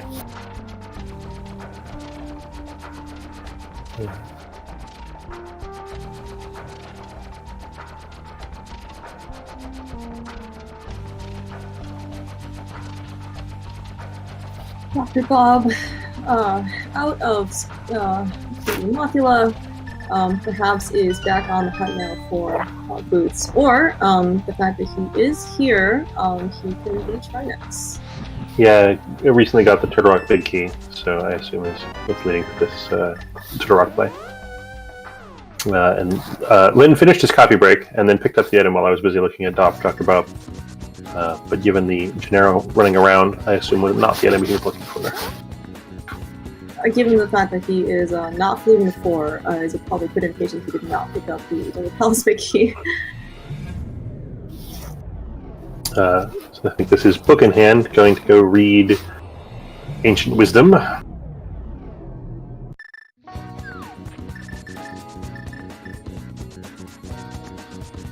Today's Ancient Wisdom comes in the form of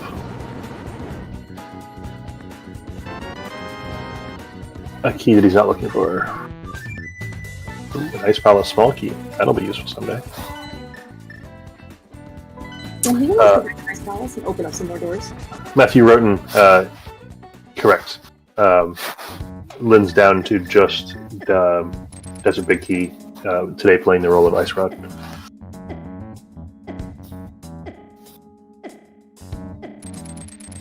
And as you can tell from the fact that he's doing Spike Cave,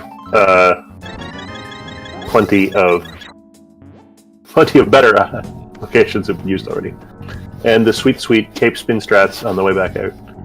Yeah, and also given the fact that that heart piece in Spike Cave filled up all his hearts, he did not have to spend the extra time to pick up extra hearts. If he so choose, if he chose to. But he has a nice, it was a very nice refill.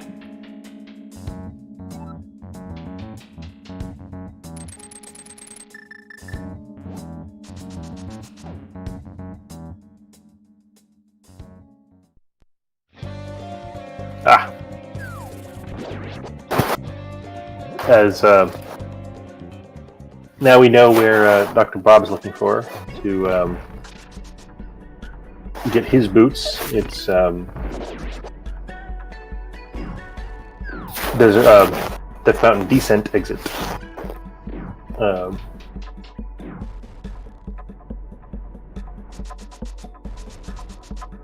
That's not how you go through this room, Dr. Bobtastic.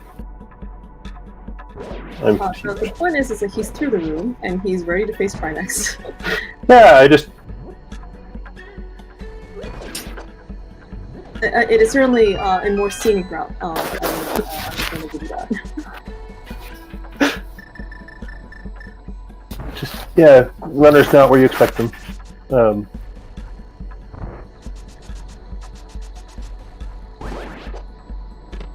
So, Lynn making a second trip to Eastern, I'm sure is super excited about this. We're proper into Ice Rod Hunt territory at this point.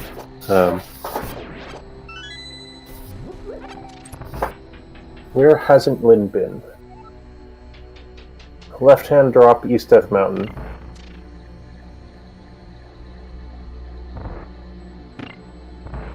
Yeah. Go ahead. I just looking at Lynn's map tracker to figure out where he can possibly, what's possibly left, and the answer is not a whole ton.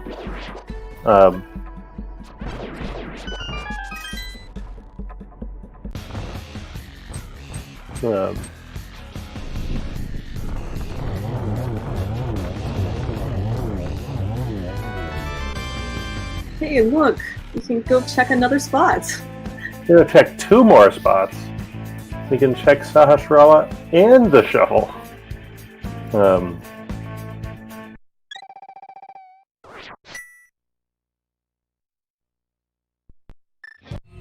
Just what you need with your green pendant is another fetch. Yeah, which one would you want to go check first?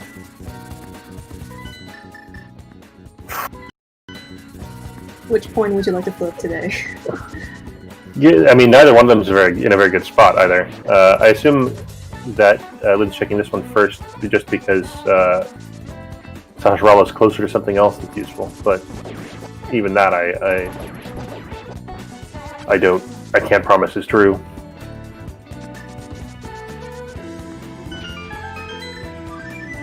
Then not showing us the swag shovel dash up to that part piece.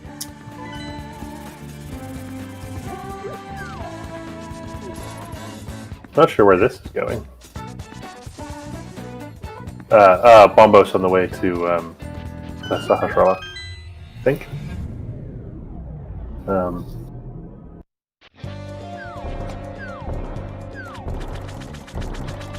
I think that might be Lynn's first use of a Dark World portal in the game, other than the one on Death Mountain.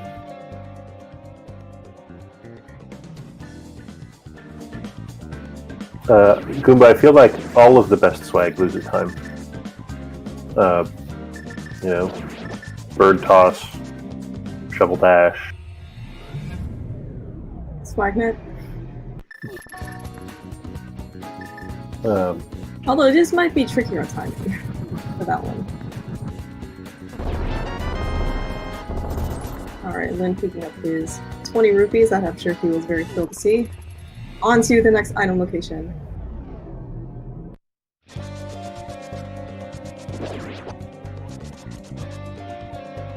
Lynn hasn't done Smith Chain yet. Let me just look up where the heck Smith Chain goes.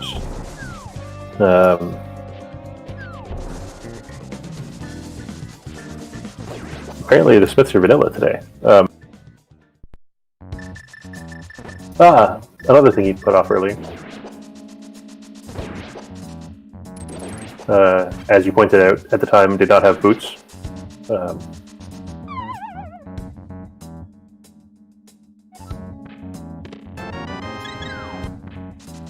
Alright, did not end up biting him.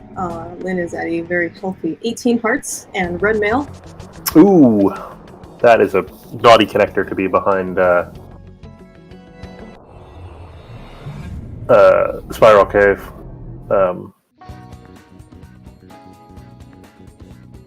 And completes Hotel Mario at 2 hours and change. Gets that 6th pod key. I kind of expect a trip back to pod. Let's do Sahasrara first. But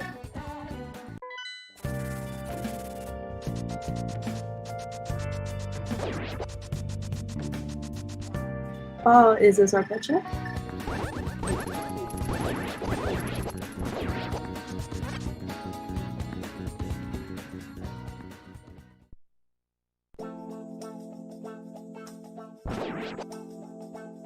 yeah, when the only way into your hotel is via Spiral Cave, you're not going to get a lot of customers. You are definitely in an out-of-the-way location.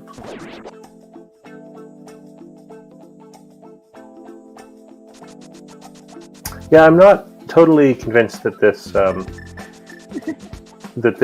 that going and reading the pedestal is going to affect his decision-making that much. I feel like Helmasaur is a reasonable check, even without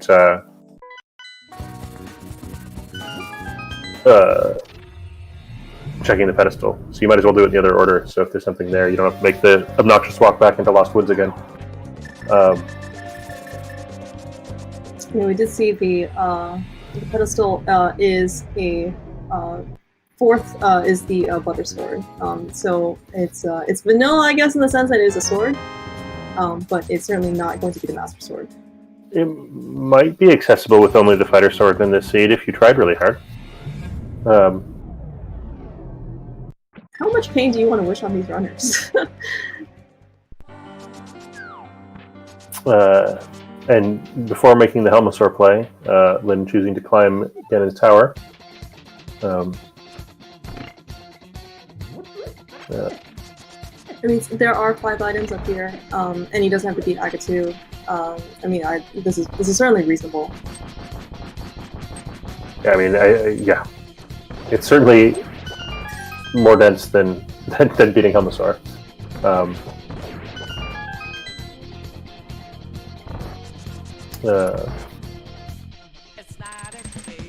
The only other entrance not marked on Goomba's tracker is Turok Main. Thanks for tracking, Goomba. Thanks for streaming your tracker. That's right, Goomba. I did Goomba's race yesterday, I think.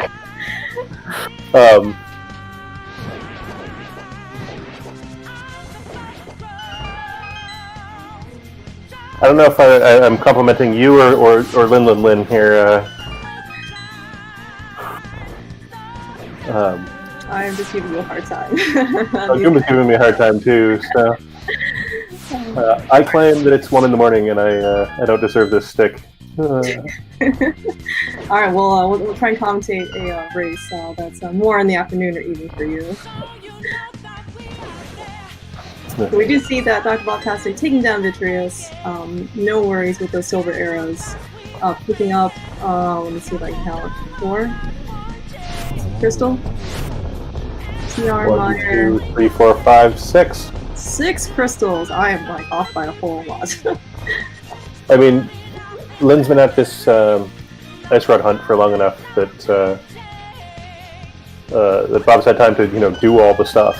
And if he decides to climb while he's here, which is a bit sketchy without more keys,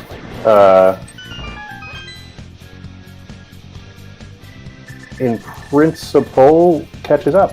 I don't know where there are more GT keys, though.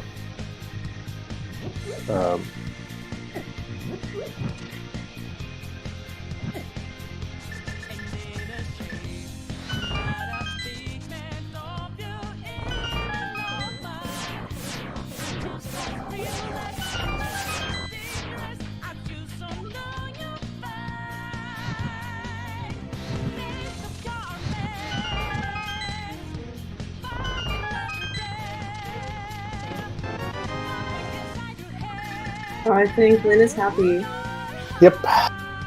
Didn't even have to kill Moldorn 2, which was the DT dive in the game I did in the race I commentated on yesterday. So. And Lynn picked the right chest to save himself 1 extra item counter at the end. I mean, I think only a crazy person goes left chest, right chest in that room. But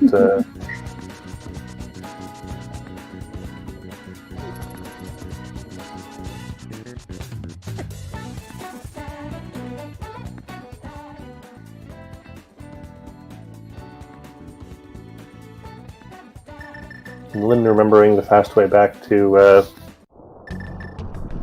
the back of desert involves a random connector in the M-Rock.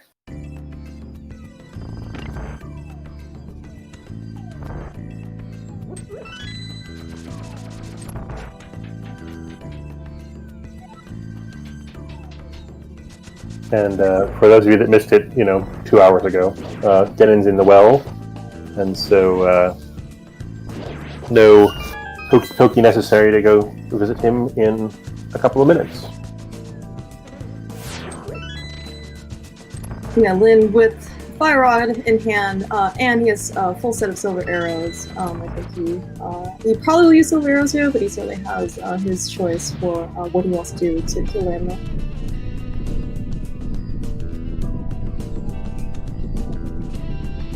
And also, kind of like one convenient thing is that after he kills Lamo, he will get a full heart and magic refill, so he'll be all set for Ganon.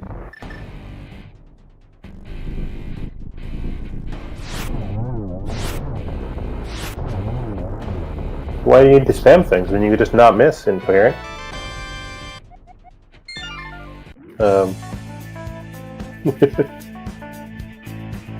That was an absolutely perfect fight from Lin.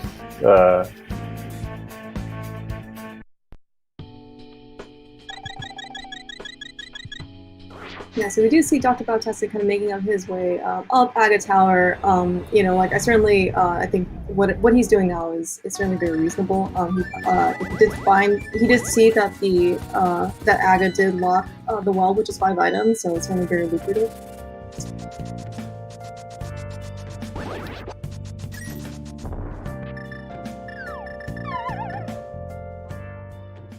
And dropping into Ganon at 210. Yeah, we're seeing alter ego versions of the fight, right? Dr. Bob is on Aghanim, who I guess make a spoiler in the chat that is in fact Ganon, but you just don't find out until Aga 2. Whereas Lin is fighting Ganon proper.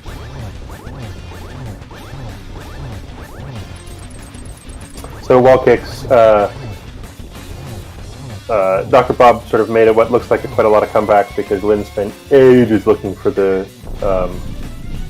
Desert Big Key. He's had 6 crystals and most of all the stuff for what feels like half an hour before finally making the decision to climb GT for the Switch Street. Yeah, again, it's already on phase 3 for Lin. Soon to be phase 4 here. With silvers, a full set of silvers.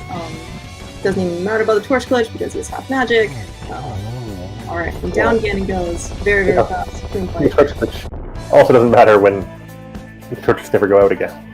GG's to Linlinlin. And we'll see what Dr. Bob chooses to do after this, but after a somewhat trolly seed long ice rod hunt, Lin takes it home in 2:11:32 by my timer. I'm sure, or by his timer. I'm sure that CSR bot disagrees with me.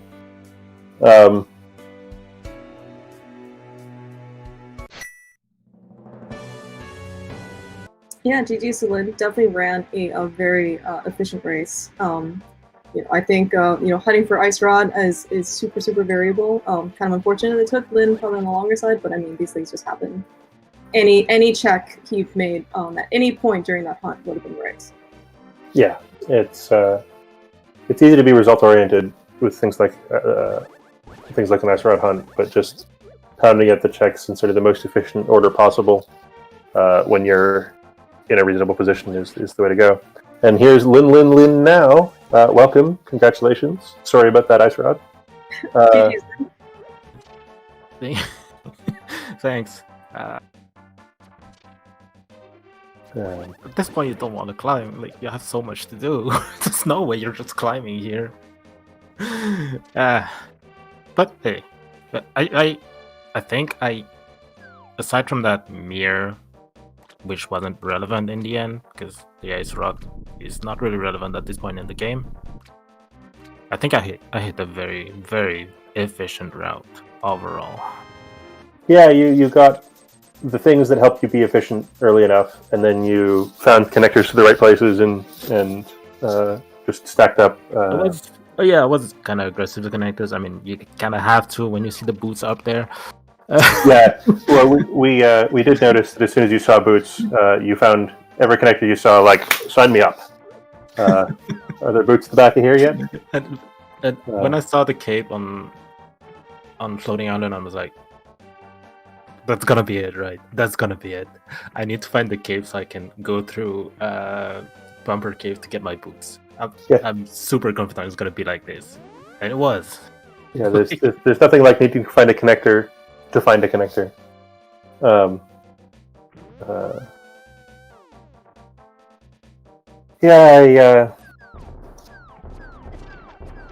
don't know what to say other than that ice rod hunt. You know, we were talking just before you joined the chat that we think you were pretty efficient about the order you checked things in. Other than maybe that pedestal check was. The thing is, at this point, I have to commit to the climb or Helmazar King. I wanted to know for sure. It's just even just walking up to read the pedestal is a reasonable commitment of time. I just wanted to know which one I wanted to commit for. Yeah, it's entirely fair. Looks like DoctorBobtastic is continuing, so he won't be joining us at least for the next little while. Claire Mouse, do you have any insightful questions to ask Linlinlin? Oh, does it have to be insightful? No, I mean, I have some general comments for your race. I think you as you mentioned, you had a very efficient route. Even at the end, I think you did make all your choices pretty much were just geared towards item dense locations. Like you chose to go to pod, right? Turns out, out of all 14 item locations, there was nothing that was useful to you. But you didn't know that beforehand, right? But it was 14 items for you to check. So certainly, I certainly don't fault you for the game not putting the Desert Palace Big Key in your path. And of course, you tripped over every useless Big Key on the way, which. I mean, I didn't check Swamp Big, and I'm really grateful about it. That was a funny Swamp Palace, by the way. Say again? Very, very, very, very Swamp Palace. When I Swamp Palace. I have everything but the dam, and then a mirror, and I found the dam. And I'm like, okay. Yeah, but both of you guys did those checks in exactly that order. Like, well, that solves that problem. The seed felt like it was going to be a nice fast seed for you, right? You very efficient routing, as we said, and then you just get trolled at the end by that one last item. You guys got the mirror and the moon pearl super early, which must be nice. It is definitely nice to work with. I was kind of sad. I did Kakariko before finding my mirror, but I just didn't I was looking for bombs, and then I went through desert because I didn't want to do anything else because Tank was up there. Yeah, and I got my bombs, and I'm like, I'm just in the connectors. I'm gonna check it, and I end up in Gag, and I'm like, it's gonna be a pain in the ass to come back to Gag, so I'm just gonna do Gag, and then. It's nice finding an early connection to Kakariko, except walking through desert isn't exactly anybody's idea of a good time. But yeah, you found both Kakariko and and Death Mountain quite quickly. You could put desert on my mind now. I guess I did have a question for you, Lynn. What motivates you to either skip or go into Eastern Palace? Sorry? Didn't get it. Sorry. My question was, so at some point, you found Eastern, and I think you probably were debating whether or not you wanted to go in or not. The first time. Yeah. So what made you what makes you go into Eastern versus what makes you want to skip it? So the thing is, I wanted to check the other entrance behind the mirror. And I found Skullwoods, and when the big key fell, I was like, am I lucky? I wasn't lucky, but at this point, I'm just checking Eastern. But yeah, I'm I just wanted to check the other entrance first. I stepped 2 seconds in, was okay for me at this point to just decide. I'm just gonna come back after I take the other entrance. Maybe I can find my Eastern Big Key in the other entrance. I'm going to the Dark World after that anyways, so like it didn't cost me a lot to just like do those few steps in Eastern. 14-minute flute, 11-minute mirror going by on your credits at the moment. That's not bad. And how about that gold sword on pedestal? I don't mind, but yeah, I just wanted both. Like one was kind of obvious in terms of checks. The problem was there was nothing in the pyramid, so it was actually only 4 checks. And at this point, I just want to know. Yeah, that's just. Am I finishing pod or am I climbing GT? Yeah, so the only entrances you have left that you hadn't checked, I think, are to the Rockfront and. I got spat out of the Rockfront. Okay. That's how I got on the mountain in the first place, and how I got the mushroom that got me the the whole chain. Yeah. Cool, by the way. The Dr. Bob did not find that mushroom for a long, long time, which is part of the reason that he's a long way behind. Yeah, that was I mean, just like I guess like phase through phase. Every single time that you went somewhere, you had the progression that you needed. Like you found hookshot, and then you found hookshot cave. So then you were able to and then you were able to find like fire rod. You found the hammer early. And you know, like, so one example was like when you went to go to Dark Shopping Mall, you had the glove and I guess the mirror from way early, so you were able to do like those 6 entrances very quickly. Dr. Bob did not have the glove when he went there the first time, or I guess the second time even. So yeah, I mean, it's just like just like things that you definitely had over him. Okay, about Zora and that whole area, I didn't have enough money for Zora until I found GT. I never had the money for Zora until I found GT, so I was putting that off for a while. It was super easy to get back to, but I just wanted the money to pay Zora, and I'm like, can I have the money already? So I believe that your opponent found the 50 rupee key cave on top of the castle and wound up getting 100 150 rupees out of there in order to raise Zora money. That was kind of long. Didn't want to. Yeah, I mean, nobody's excited by that play, but you know. Even when I found the archery game, I didn't really want to play it at this point.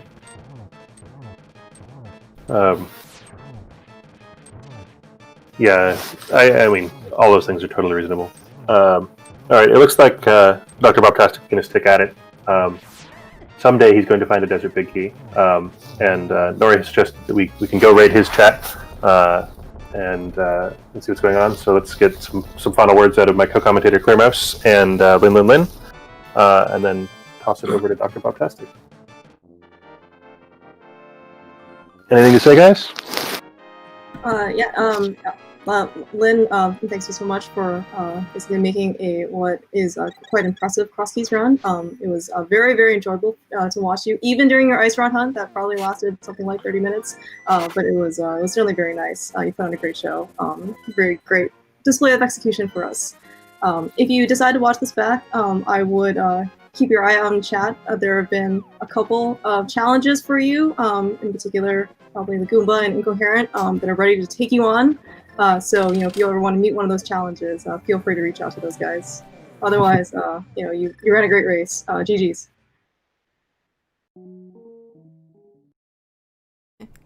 GG's, Lynn.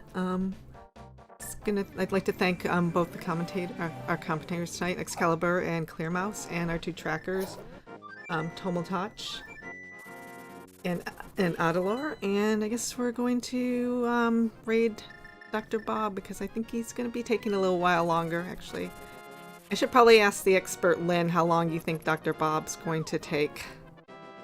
I mean, he's only missing that key, just whether or not he decides to. I don't know what he has left, that's the thing. Yeah, that's true. Okay. Well, thanks everyone for joining us, and always looking for volunteers. Can join the Discord. Just And we hope to see you soon. Bye. Have a good night.